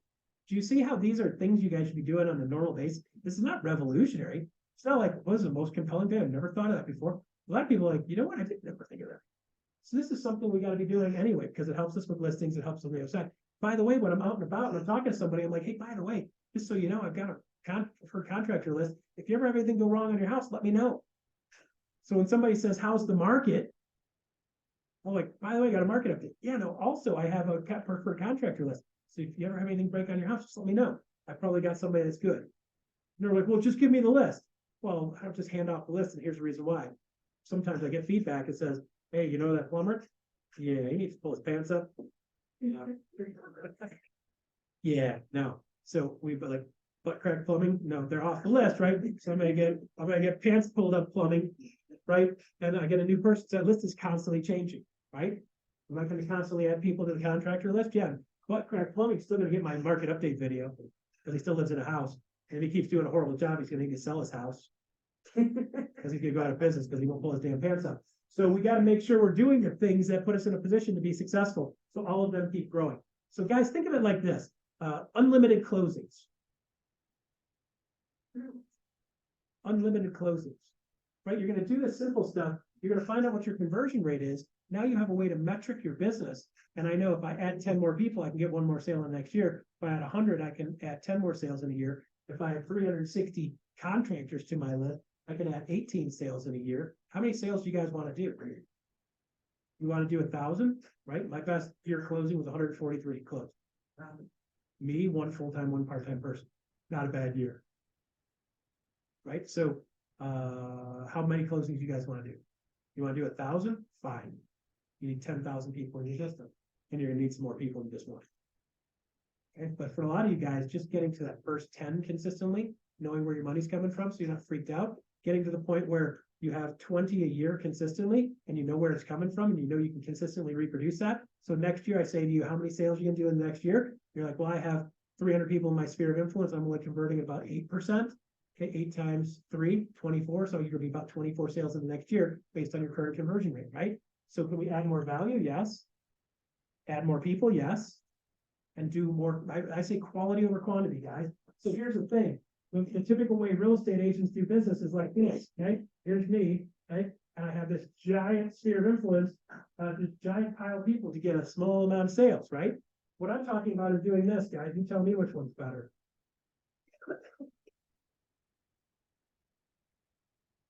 Smaller group, larger return. Does that make sense? So the difference is, instead of having a massive group with a small return, I want a smaller group with a more massive return. Sound good? So a lot of people say, well, Russ, gee, you did 143 closings that year. How many hours did you work? You were probably working 80 or 100 hours a week. Less than 40. Yeah, right. So now you're like, oh, my brain just exploded. Okay, so what I want you to start thinking is, can I do this whole business? Can I make this amount of money? Can I generate this kind of income and do it in less than 40 hours a week? Yes, you got the right systems in place. If you don't start thinking that now, you're going to build a business that just goes out of control. So you'd be like unlimited closings, but I'm working unlimited hours too. What I want you thinking is unlimited closings, working 40 hours a week or less. So you start compartmentalizing things and start measuring things and start working only on the things that are important. And what you'll have is you'll have a business that looks more like this. Sound good? Okay, good. How many of you guys know what you should be doing on a day-to-day basis? You're like, I wake up in the morning, I already know what I'm doing. Yeah, for the most part. Mhm. How many of you love doing those things? Learning to. Could you start? Could you start? Yeah. She's like, I'm learning to go from being a prisoner to a mercenary. Yeah, I'm looking at it like an athlete now. This is just part of the training, right? Everything I do is training for the big show. Mhm. Okay. So as we're looking through this, what I found when I was newer in the real estate business, is for people that are experienced in real estate business, you never really know when you're allowed to shut the day off. Like, how do you know when you're done? So you kind of get to the end of the day and you kind of feel like, I just kind of trickling at it a little bit. Like when I'm running, I go run, it's like I'm doing 5 miles. When I get to the 5 mile mark, I'm done. I don't feel like, you know what, I just got to trot around the rest of the day. Like I did my 5, I'm good, right? Because I know that's part of my program. So what I found is in being a real estate agent, I would get home from work and my wife would say, well, how's your day, honey? We got a very traditional world, right? I was like, good, you know, it's great. She's like, what did you do today? I'm like, I worked hard. She's like, on what? I'm like, stuff. She's like, how do you know you're working on the right stuff? I'm like, well, right now I don't.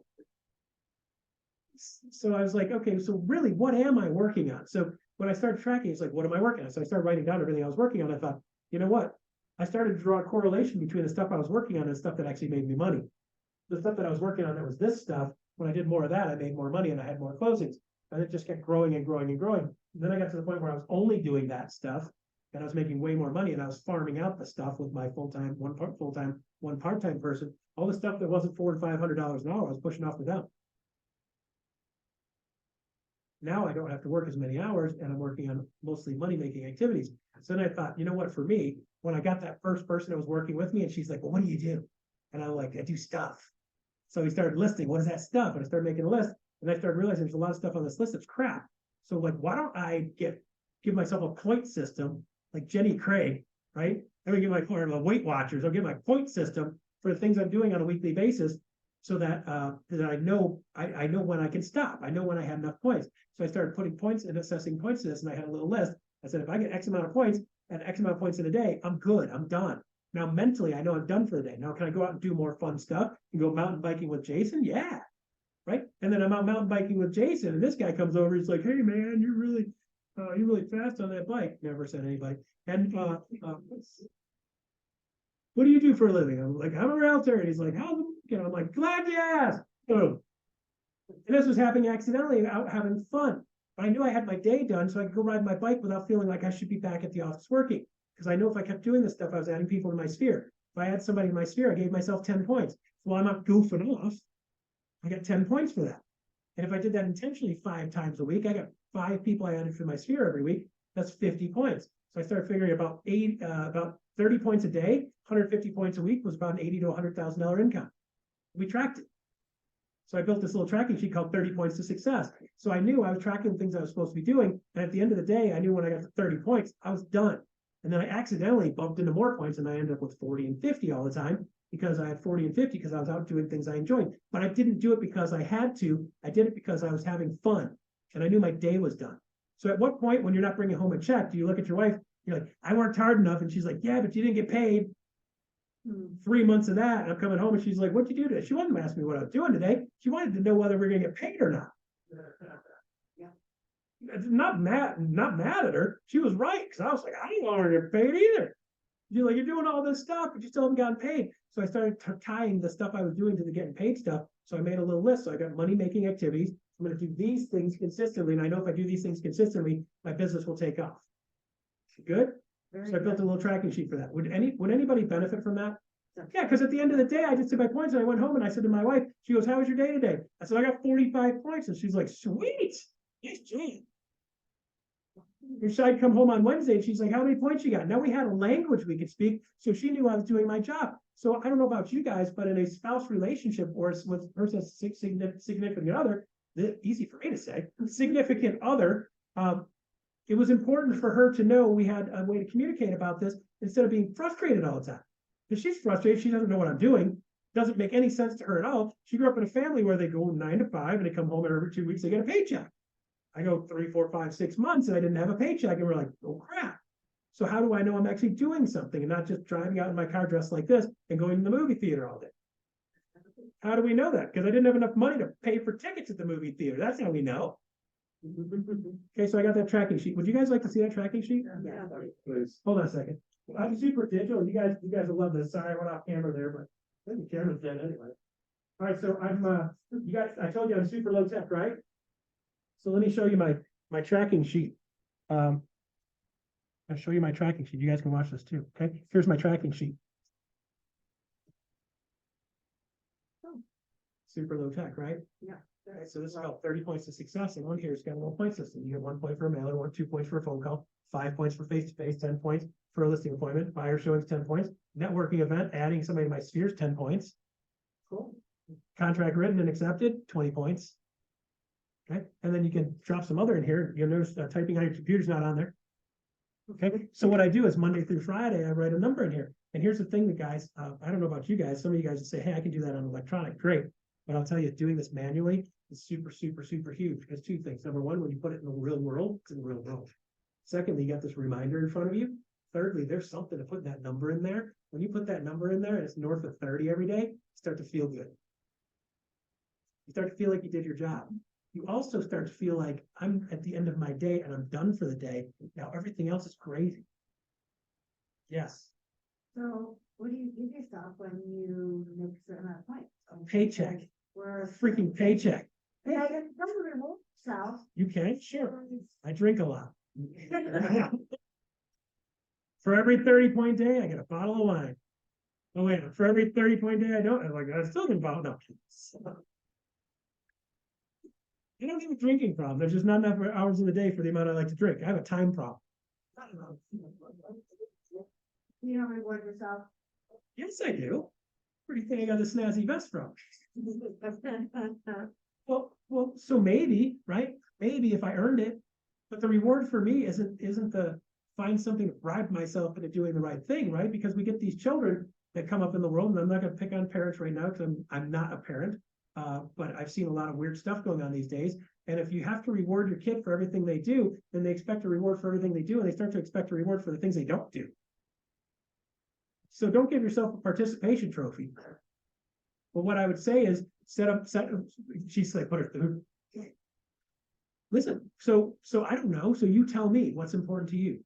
Okay. So if I do 3 months of hitting my metrics every single month, I'm going to take a week off with no pressure. If I get to, and I'm at 2 closings in a month, 2 closings in 1 month, I'm going to take 50% of that second closing and I'm going to stick it in a fund money fund. Okay. So your reward for doing this is knowing the fact that I can start to translate what am I doing for what am I getting? See, in this business, we don't have a way to really measure it. I do something and I get something. So this helps you measure I'm doing something, I get something. So at the end of the day, I know I did my job. At the end of the week, I know I did my job. Now I don't have to sit at 7 o'clock going, gosh, I should probably be doing this or this or this. Now at 7 o'clock, I'd be like friends and family only phone time because I know I did my job today. And I set my voicemail. Hey, by the way, if you call me and it's after 7 p.m., I'll be returning your phone call first thing tomorrow morning. First thing tomorrow morning, I pick up the phone. I'm like, hey, just want to say hi. How you doing? This is Russ. Calling you back like I said I would. Now you start training your people to understand when you're going to talk to them because you can't be on 24/7. When I hear realtors say they're on 24/7, those realtors are typically broke. If they're not broke, they hate their life. See, what happens is you get to a certain point in your business when you're making enough money, and then you're pissed because you have no time. So making money is the most important thing. Time is irrelevant until you have enough money. Once you get to $300,000, $400,000, $500,000, $600,000, $700,000 a year, guys, money is not what you're looking for. You're looking for time. Yeah. Okay, so convert your business into a money problem, which is going to convert your life into a time problem, and then start working on the time. So like, how can I do that and work less hours? And these types of things, working on only the things that are important, will help you work way less hours and be focused on the things that you do that actually return in your investment, right? So I'll give a copy of this to Kelly. And by the way, it's got 4 weeks for the month, 2 pages. Okay, super high tech, right? There's something to touching that. There's something to writing down what you're doing. There's something to actually measuring what you're doing. And for some of you guys, you're going to get to the end of the week and you're like, I suck. You know what the great part about sucking is?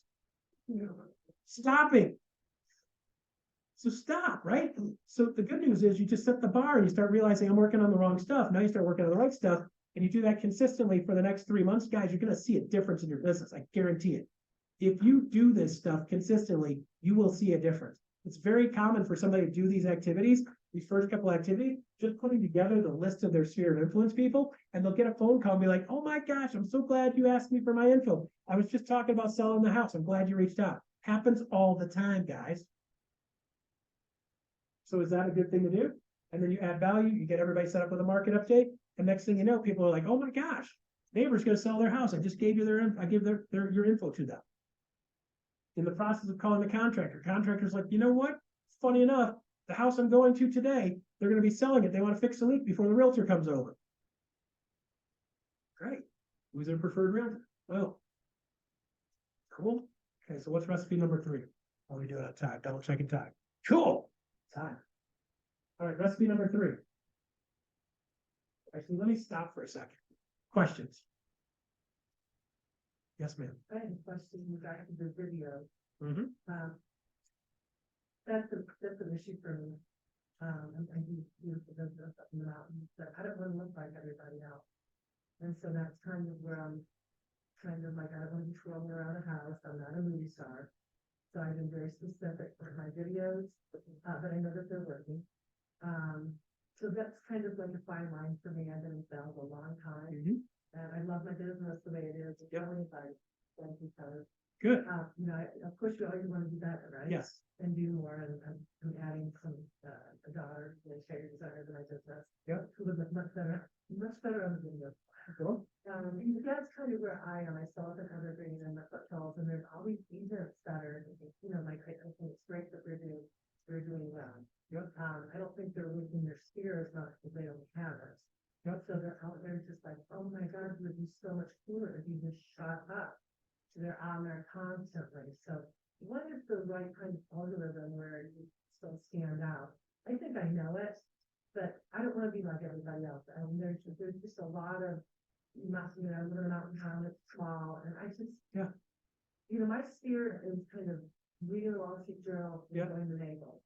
They're not like on social media, seeing a Tracy Miller selling the house. So I'm just trying to figure out where I want to be, and that's why I'm here, obviously, to better my business, but just kind of wondering what your thought on that. Yeah, so for you guys, if you did catch that, she's saying she doesn't want to overpopulate, overpollute her sphere of influence. She don't want to drive your sphere of influence nuts and crazy, right? Yeah, Okay, so here's the fun part. On social, they're gonna see it, they're gonna blow right by it probably, yeah. but when they need something, they're gonna stick on it. Okay, so you gotta be there. So we got this concept of flow. So there's a book called Ninja Selling that was written a number of years ago by Larry Kendall. I love this. I love the system that he built, basically a version of this. And I was like, gosh, this guy and I would get along great. And he was saying, the thing is you got to do this stuff consistently all the time. And you're doing your stuff for your people because you are the resource for your people. You are your people's expert. So are your people needing to see what's going on in the market on a regular basis? Are they wondering what's going on a regular basis? When you bump into them, do they say, hey, by the way, how's the market? Because I know it's all over the place. Right, so you got to start answering this question before they ask. And then when you see them, they'll say, by the way, I saw your thing. And then they'll have more questions for you. So I would go into the Ironman store. I raced a bunch of triathlons in my 30s. I would go into the Ironman store. And the guy that started the Ironman store is a guy named Hunter. And Hunter would hunt me down every time I went to the store. I'd hear, Russ, don't leave until you come talk to me. Because he wanted to know what's going on in the market. And he would ask me every time I was in the store what was going on in the market. Because he had 4 houses that were going upside down. And he wanted to know when the market came back so he could let them go. And I said, listen, Hunter, if you get to the point where these houses are back to even, you're gonna want to sit on them because the next 4 or 5 years are gonna be appreciating. That's the worst time to sell them is when they get back to even. Now they're gonna accelerate and you'll actually be able to cash out and make some money on them. So you end up holding his 5 houses long term. And I was the only one telling him to do that. Everybody else is dump, dump, dump, dump, dump. I'm like, if you're gonna hold them until they're even, hold them until they're worth some money. And when they say, hey, market's starting to slow down, then dump them. And he goes, oh my God, I didn't think of that. Okay, so you need to be that resource for your people. Secondly, you said your name's Tracy? Yes. Tracy, you're plenty beautiful enough to be on. Well, thank you, but it's just, you know, it's just a different, I just feel like a lot of people are all looking like each other, right? So. Right, but you are your people's person. Right. If you're not, then they're going to become your people's person. That becomes a problem. So you've got to do your part. I'm not saying do it as much as them. I'm not saying do a real estate market update every week. I'm saying do it once a month. I do it, yeah. I do. Okay? I do. Once a month, you're going to do what? But now, you know, this is more like, hey, we can Say it. Your voice and hear your Right. voice, and I understand. Yeah, so I got a long version for a long version where I'll do like, here's what's going on in the market. I talk about total number of listings, total number of sold, Yeah. median sales price, and then what is the supply of homes? And by the way, here's what it means. That's a long version, do it in about 3 or 4 minutes. Okay. The short stuff that you're going to want to do is say, hey guys, I send out a real estate market update. Here's a piece off of that you need to know. So if you're thinking about what's going on in the market, we're at a 1.2 month supply of homes, which means market can't crash at a 1.2 month supply of homes. Now, if it goes from 1.2 to 4.4 to 6.4 to 7.4, Then we're gonna start screaming, sky is falling, and we'll be right. Yeah. That's when house prices are gonna start declining. They don't decline at a 1.2 month supply of homes. They tend to go up.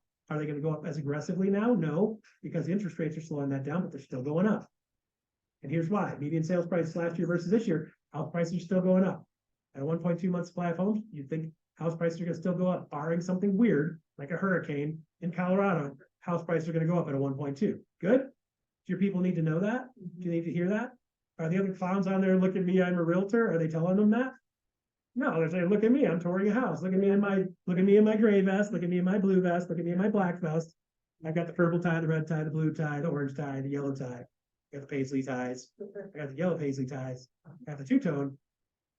You know, like, you're not looking at my wardrobe, but a lot of them are just like, let me show you my wardrobe for the day. Let me show you my 17 different watches, right? This one's a cheapo. I wiped out standing on Pikes Peak last night, walking on the rocks, wiped out, crashed on my ass, crashed and burned. I wish I had video. It was awesome. I was like, boom, down. I was like, where's the button? I'd fallen and I can't get up. And I was like, damn, I feel old. Couldn't breathe and I couldn't, I was like, trying to get back up. No oxygen and I wiped out. It was awesome, right? That's the kind of stuff your people need to see you doing, right? That's the kind of stuff that makes me stick out. You guys remember that story. Next time you're up on Pikes Peak, like, here's where Russ wiped out. There's a blood puddle over there. How's him? He's all right. He's all right. He's like, those are the types of things that we got to do because that connects us to our people, right? So we got to make sure we're connecting to our people. So how much is too much? Posts once or twice a week. Post about contractor lists. Hey, I'm Tracy. I'm building a contractor list. Are people going to be pissed about that? No. Are you going to become a resource? Sure. Hey, by the way, I'm helping other people build their business. By the way, when a contractor comes over and does a good job, hey, this is Tracy. I've got Bill the plumber. Not only did he show up on time, he's communicated well. He was a fair price. And by the way, kept his pants pulled up. Bill the plumber, if you need plumbing, this is my guy. Okay. Can you do that a lot? Yeah. Yes. Right. By the way, other realtors are going to be going, I like the truth. Tracy, do you got somebody for? You know you're doing a good job managing your contractor list when somebody posts, hey, I'm looking for a plumber, and they're like, call Tracy, she knows everybody. Or hit Tracy, or they tag you in it. Tracy knows everybody. That's when you know you got it. Good? Yeah. Okay, so here's the other thing, and I want you to be seen on video. Again, it's you, right? People are fine with that. People are not nearly as critical of you as you are of you, right? So here's the thing. Did you notice I got this little scuff on the side of my nose? Did you notice that? No. I noticed it. Did you notice this little scuff right here? Cut myself shaving 2 weeks ago. It's finally healing back up. Did you notice that? No? Yes? No? Did you notice that? Did you notice my neck is getting a little loose right here? Did you notice that? Did you notice I got a little hair right here sticking out? And I couldn't get it with my razor this morning? I know it's there. Did you notice it? She's like, I totally noticed. But you see where I'm going with that? Okay, so like most people don't notice, right? You are more than just the face, right? So guys, we can remember this, right? Because the world is kind of shifting, the world is changing, and it's about the video, and it's about the look, it's about the, you know what? Really, it's about the people, it's about the soul, it's about the spirit, it's about the human, right? Right. So AI is getting big, right? AI is starting to get really big.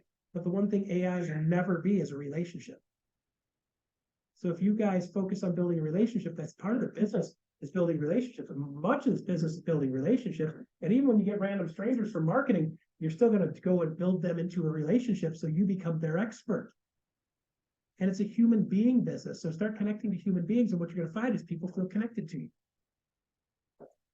How many of you guys knew me well before this today? Jason, he bothers me all the time. Okay. Do you guys feel connected to me a little bit right now? Yeah. I feel connected to all of you guys. Right? There's a human connection. Human being business, not human doing, it's human being. And we lose focus of that when we get into the real estate business. So let's get back to focus on the things that are important and things that are money-making activities, and get focused on being a human and connecting to humans and being a solution for humans. And then what happens? People start to see you as a solution, not a real estate agent. Okay, so social media recipe number 3 is social media done right. So Tracy, this is for you. Yeah. Okay, are there things in your town people need to know about? Yeah. Hey, here's a great use for AI. Go into ChatGPT-4 and type in, what are the key words that most people are searching for in Colorado Springs? By the way, the answer is hiking, trails, mountains, food. Okay, they're common words that pop up in your city and your town. So you gotta say, let's do a keyword search in my town. So what was the name of the town you live in? Evergreen. Evergreen. That sounds lovely. It is. Do you have green trees there? Beautiful. Are they green all year round? Freaking brilliant name. Okay. Brilliant name. Okay. Evergreen. Okay. So tell me if I popped into Evergreen today and I have 3 or 4 hours, what do I have to see? You got to see Evergreen Lake. You got to see, Three Sisters Park. Have to go to the Little Bear for a beer. And you have to probably, go to Evergreen Golf Course. Yeah, I like that. Okay. Anything else? I've got blogs on them. Farm market, I'm great. So you need to do a short video on each one of those, Yeah. right? And if you're like, hey, I'm just gonna shoot the raw video, shoot 2, 3 chunks, just spit the chunks out, Yeah. you could drop them into that thing I told you about with Realty Autopilot. Yeah. For like 200 something dollars, you could do 4 of those a month. Yeah. So here's the thing, you just named 4 really great videos you should be doing on social. Because here's the thing, they're never gonna Google, I'm looking for a realtor named Tracy in Yeah. Evergreen. Never, right? We're like, cool things to see in Evergreen. That's what they'll Google. Best golf in Evergreen. Yeah. They'll Google it. Great food in Evergreen. Best steak. Listen, I sit down everywhere I go. I'm like, nearest steakhouse. Yeah. Best steak nearby. I Google that everywhere, right? By the way, and if you ever go to Phoenix, Arizona, I was there last week. There's a little restaurant, it's a mom and pop shop. Husband and wife opened it in like March of 2020. Oh, yes. Oh, dude, it makes me cringe. Just, oh, look at the hair on my arms just stood up thinking about it. Okay. They are survivors. They're still there. Right. And I love to tell people about it. What an amazing place. Small little place, maybe 30 seats or so. They are booked constantly. And they've got their 2 cooks / chefs standing there in front of the stove fire, like right there out in the open. And it's the most amazing thing to watch this ballet of food. Right. And they do an amazing filet. I shot a picture of the filet, posted it on social. People were like, I wanted to lick my phone. That looked amazing. And I'm like, trust me, it was every bit as good as what it looked like, right? So what's So- it called? Peppermill. Thank you. There you go. So if you go to Phoenix, go to Peppermill. It's small. It's in a small strip mall. You'd be like, why the heck do they have this in a strip mall? The food is absolutely phenomenal. Owner's really great. Good place to go, right? Could I do a video on that? Sure. So, hey, I'm Tracy, the realtor, and I'm checking this out. Guys, this is a really great story. This is a husband and wife opened this restaurant in 2020. Not only are they survivors, they found a way to keep the business open, but now they're starting to thrive. They've got a phenomenal menu. It's amazing to watch the cooks do their thing. It's like watching a ballet in slow motion. And of course, the ambiance is fantastic. Really, really great wine list. And by the way, a good price, good value. So if you guys want something like that, check out the Peppermill. Good. So now I'm Russ the Realtor doing, Yeah. and I don't get like, I ain't the real estate guy, we tell you real estate. Like, you're not the real estate channel all day, right? I'm Russ the Realtor doing cool stuff. Hey, by the way, I'm Russ the Realtor. Check this out. This is a trail called, and I get a couple clips of video. And if you guys don't want to edit that, again, get somebody who can do that for $50 or $100. Get somebody at the video. Now you've got some social content when people are like cool mountain biking trail. You've got Jason the realtor doing cool mountain bike. Here's a top 10 local trails. Here's the easy stuff. Here's some medium stuff, and here's the scared my hair off stuff. Look, he went down that one. You can see it. Okay, so that's the kind of stuff you guys got to be thinking with social. So instead of thinking, look at me social, you started saying, here's stuff for you. So now I become a resource. So Tracy, if I called you right now on the phone and I said, hey, Tracy, I have $100. You want it? Cash. And you're like, Sure. okay, cool. When do you want me to call you back? I've got another one. Today? You're like, right now, That right? sounds good. Okay, so if I called you 17 times in the next hour, are we good? Yeah. If I call you 40 times in the next hour, are we good? Yeah. It's $4,000 an hour just picking up your phone. Cool. Right? So you see, the problem isn't that people aren't wanting to pick up their phone, it's people aren't wanting to pick up their phone for garbage. Yeah. They're not wanting to look at social because it's garbage. But if you had something valuable to them or something interesting to them, Okay, I shot a video, posted it on Facebook the other day. It's me in my vest. I was in Vegas like 3 weeks ago. I flew an aerobatic airplane dressed like this, which is hilarious, right? Because a week before I was floating in the lazy river dressed like this, by the way, which was really funny. Okay. So I posted that on social and people are like, that is insane. It's like, I'm Russ the Realtor taking myself upside down. And we literally flipped it, tumbled it, spun it, rolled it, and the whole thing. It's really amazing, right? That's the kind of Russ the Realtor doing cool stuff. And the people that like cool stuff are going to watch that. And it's not me pitching them on real estate, but I'm now top of mind, Life.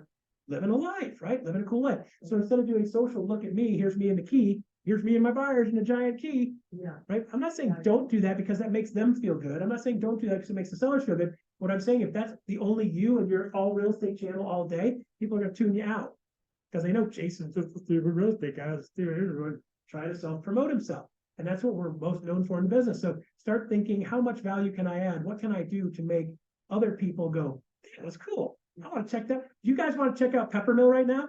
Yeah. If it was in town, would we be going for dinner? Yeah. Reservation for 40?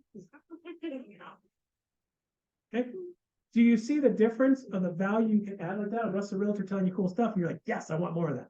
Okay, so you got to shift your social to being, look at them, give it to them. Here's something for you, and here's something interesting. Now, all of that stuff I do, I could drop that little link if you get that video produced. Drop that link on YouTube. Because here's the thing, they're not searching for Tracy the Realtor, but they're searching for a cool golf course in Evergreen, and Tracy the Realtor pops up. Hey, by the way, Tracy the Realtor, check this out. This is one of the greatest golf courses in the area. It's got amazing views. The greens are phenomenal. It's a challenging course, and it's a good value. So if you're in Evergreen, this is a golf course you got to check out. That's good. Done, right? It sounds good, right? Yeah. I don't know where that is, but it sounds like a great place. I want to go play there right now. I haven't even seen it. So check it out. But you see the difference between Russ the Realtor telling you about cool stuff in the area, Yeah. right? The fact that you actually knew some cool things to do in your area is good. I saw the life. I mean, it's the lifestyle, right? Yeah, right. I'm already thinking, yeah. Okay, so- This is the lifestyle. So Tracy, I have a list of like, I don't know, 60, 70, 80 things Okay. that you can do short little videos on. So it's Tracy the Realtor doing cool stuff, Yeah. right? In addition to, hey, Tracy the Realtor, plumber just went over and did a great job. I just want to say, good job to Chris. You guys need a good plumber. Chris is your guy. Yeah. Now I'm Russ the Realtor adding value, and I'm Russ the Realtor telling you about cool stuff. There's like I had yes. Is it quite trying to recycle those, like 3 months, 6 months? After? Yeah, absolutely. You can retread those things as often as you want, right? So I would say you build up a repertoire of these things. You could drop it out like every 6 months. You could do a rerun for sure. Absolutely. It'd be really easy to do. People are going to forget about it, right? You're like, oh, shoot, that Peppermill place. Yeah, I'm in Phoenix. Dang it, I almost forgot about that. Or by the way, yes, you know, I do have to see that. It's kind of funny because my wife and I are kind of on a bender now. We live outside Detroit in the suburbs. And we're like, let's go check out one cool town, two cool towns a month. So we got Milford, we got the, and all these weird named little cities, and they've got these really great little squares and town squares, and some of it, a lot of them have gentrified. They've got breweries in them. They've got all kinds of really cool stuff going on. We went to Milford. Holy crap! What a great little town. We went to Dexter. Wow, what a cool little town.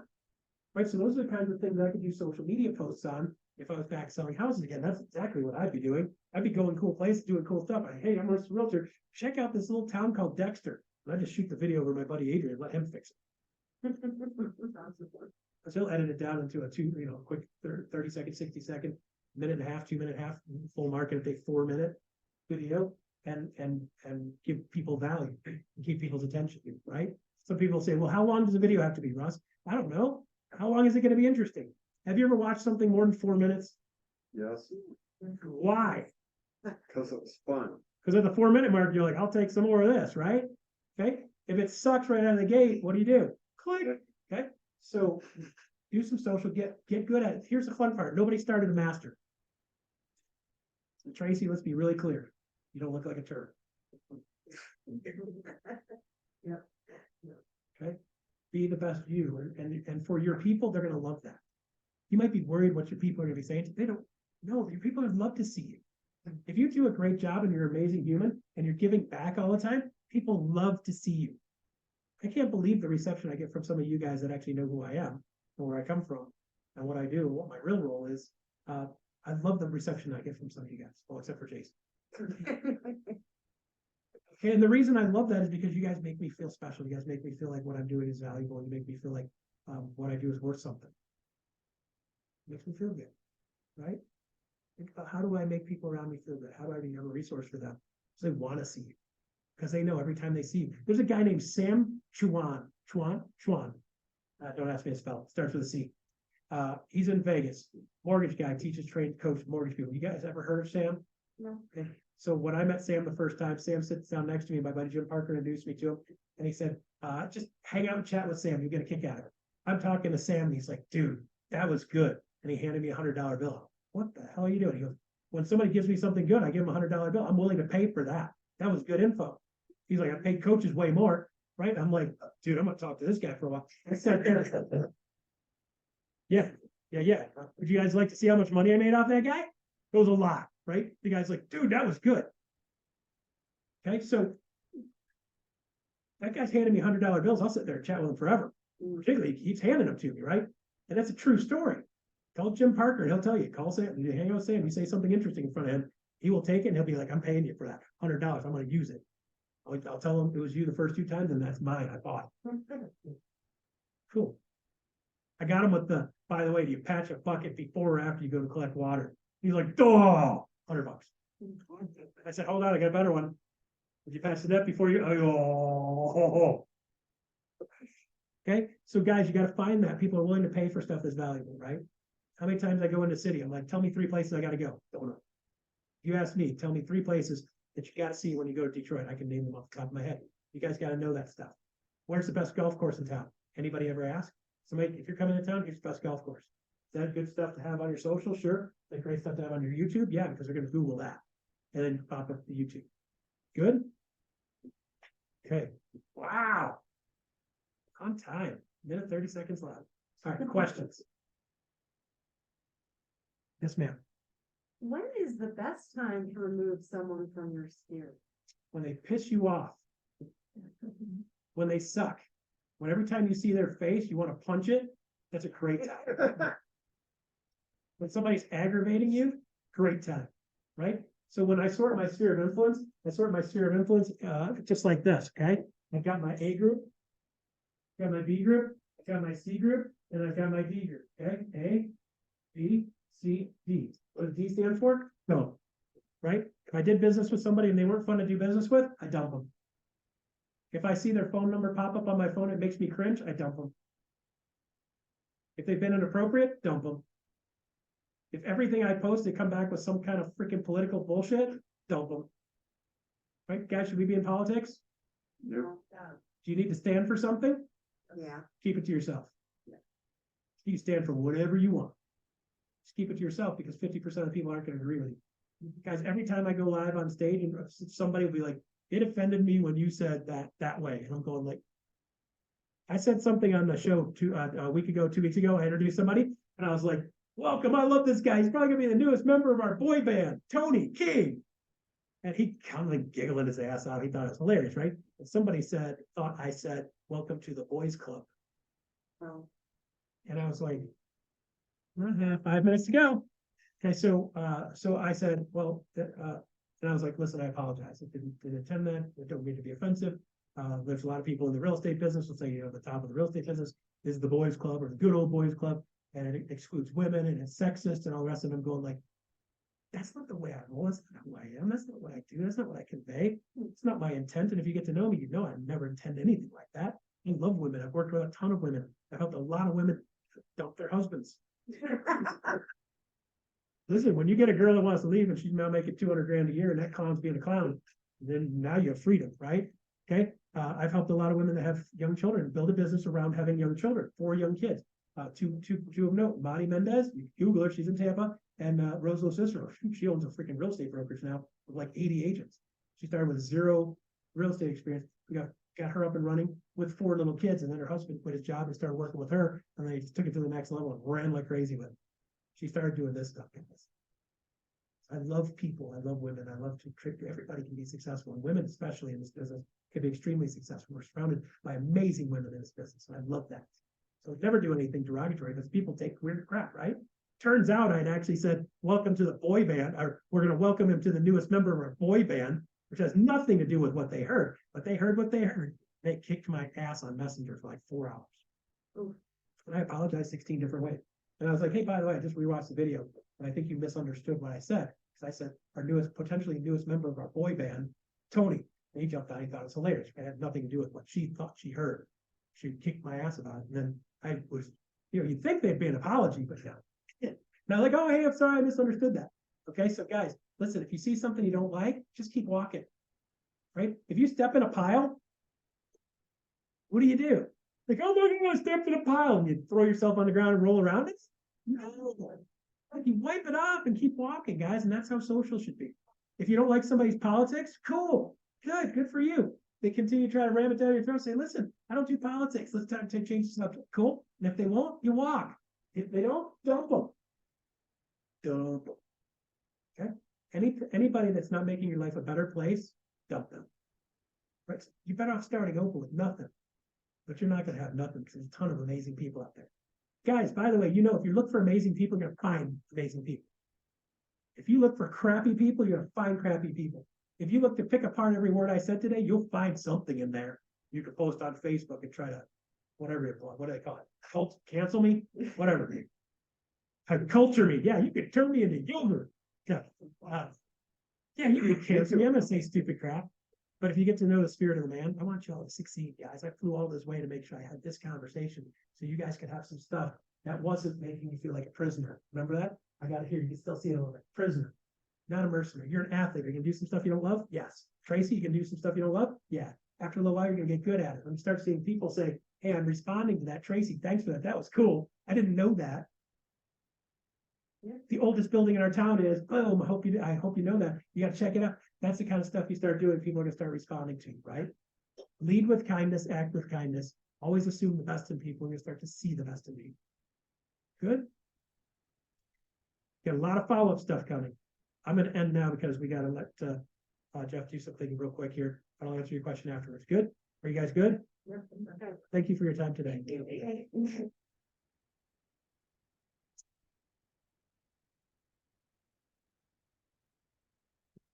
Good stuff? Get some value out of that? Really good stuff. Who's been in the business less than 2 years? Raise your hands. Yeah? 2 years. So it's, big adjustments that are happening here, right? So I've been doing this for 21 years and, we're all having to adjust. We're all having to do different things, but that's the name of this game, is constantly learning new things. What I love about this, because I built up pretty quick back in 2002. Built a team. We were doing 200 deals a year and I was the one working 90 hours a week, hating my life, So, honestly, I wish I would have heard this. Russ, where were you 21 years ago? I was 14. I hear you. So, anyway, guys, I'm telling you, put this stuff into practice. There is some gold here, okay? For some of you guys that are new, this is stuff you can do without having to, we get calls every week, right? Sign up for this, and you can be the exclusive realtor in this zip code, and this, and for $1,000, do this, and the grocery card ads, and I've done all this dumb stuff, right? So here's some practical stuff. I'm telling you, put this into practice. This can definitely get you another 10, 20, 30 closings, set you up for the rest of this year, definitely set you up for next year, okay? Get you going for a big 2024. So give it up for Russ one more time, guys. Awesome stuff. Appreciate it coming in. So a couple quick announcements. For those of you that are here for the first time or you've never plugged in with us at all, every Tuesday, okay, at 9 a.m. Mountain Time, we do a mastermind on Zoom. It's open to everybody, okay? Any agent, anywhere, whoever invited you, if you want the details for that, let us know. We'll get you that. You're more than welcome to come. I will tell you, I haven't been on there for the last year and a half, myself and Kathy Carter, and a couple of us, we kind of run that thing. I know right now my wife and I work together. We've got 3 listings on the market right now, and we picked up a $1.5 million buyer about a month ago, and it came from stuff that I've picked up on those Tuesday masterminds over the last couple of months. Seriously, 21 years, but again, always learning new things. So here's this mastermind. You're all welcome to come. I would just tell you, encourage you guys, when you can, put it on your schedule, come join us, okay? It goes for an hour. It's every Tuesday, okay? Same time. We are going to be doing this more often. We've got another guy, Aaron Kin. I've known Aaron now. We actually met at a conference, 21 years ago when we first got into business. He's in Texas. We both joined a coaching program together, Craig Proctor, his program. Aaron grew his business to top 50 Keller Williams in the world. Okay, he sold over 3,000 homes in his career. He had his own brokerage. He started that in 2009 before he brought the whole brokerage over to EXP 5 years ago. But Aaron's coming in here on the 20th of September. So I would just tell you guys, put it on your calendar, just make a note of it. If you can come join us again, again, totally free. We'll have all the details out to you, where it's going to be and all that stuff, but it's going to be awesome. Okay. So seriously, September 20th, he'll be in town. We're going to be doing this probably once a month is our goal to just, again, there's a lot of value that we can provide to all the agents out there. Okay. So last thing to wrap it up, for any of you that want to join us, we're going to just clean this up here. It'll take us about 5-10 minutes. If you want to come, mingle with us, get to know each other, mix it up a little bit, we're just going to walk right across the parking lot over here and have lunch over here at Applebee's. You can walk out the door and go straight that way and you'll run into it. Okay. You're more than welcome to join us. Kelly's buying, by the way. So anyway, but no, it'd be great to meet all you guys. There's a lot of people here that I don't know. I'd love to get to meet you. You can mingle with Russ, whatever. We'll all just be over there hanging out for the next hour and a half, whatever. You're all welcome to come and hang out with us. So anyway, guys, thank you very much for coming. Give it for Kelly. She kind of put this together. Connie, appreciate that. Okay. We got some, I want to welcome the Done For You people here from Utah. They all, 4 of them flew in. Steve, Mike, Nathan and Janet. So appreciate you guys being here as well. Okay. Guys, thank you very much. We appreciate it. Hopefully we'll see you next month. We'll see you on Tuesdays. Come have lunch with us. Okay. Thanks, everybody. Thank you. Thank you.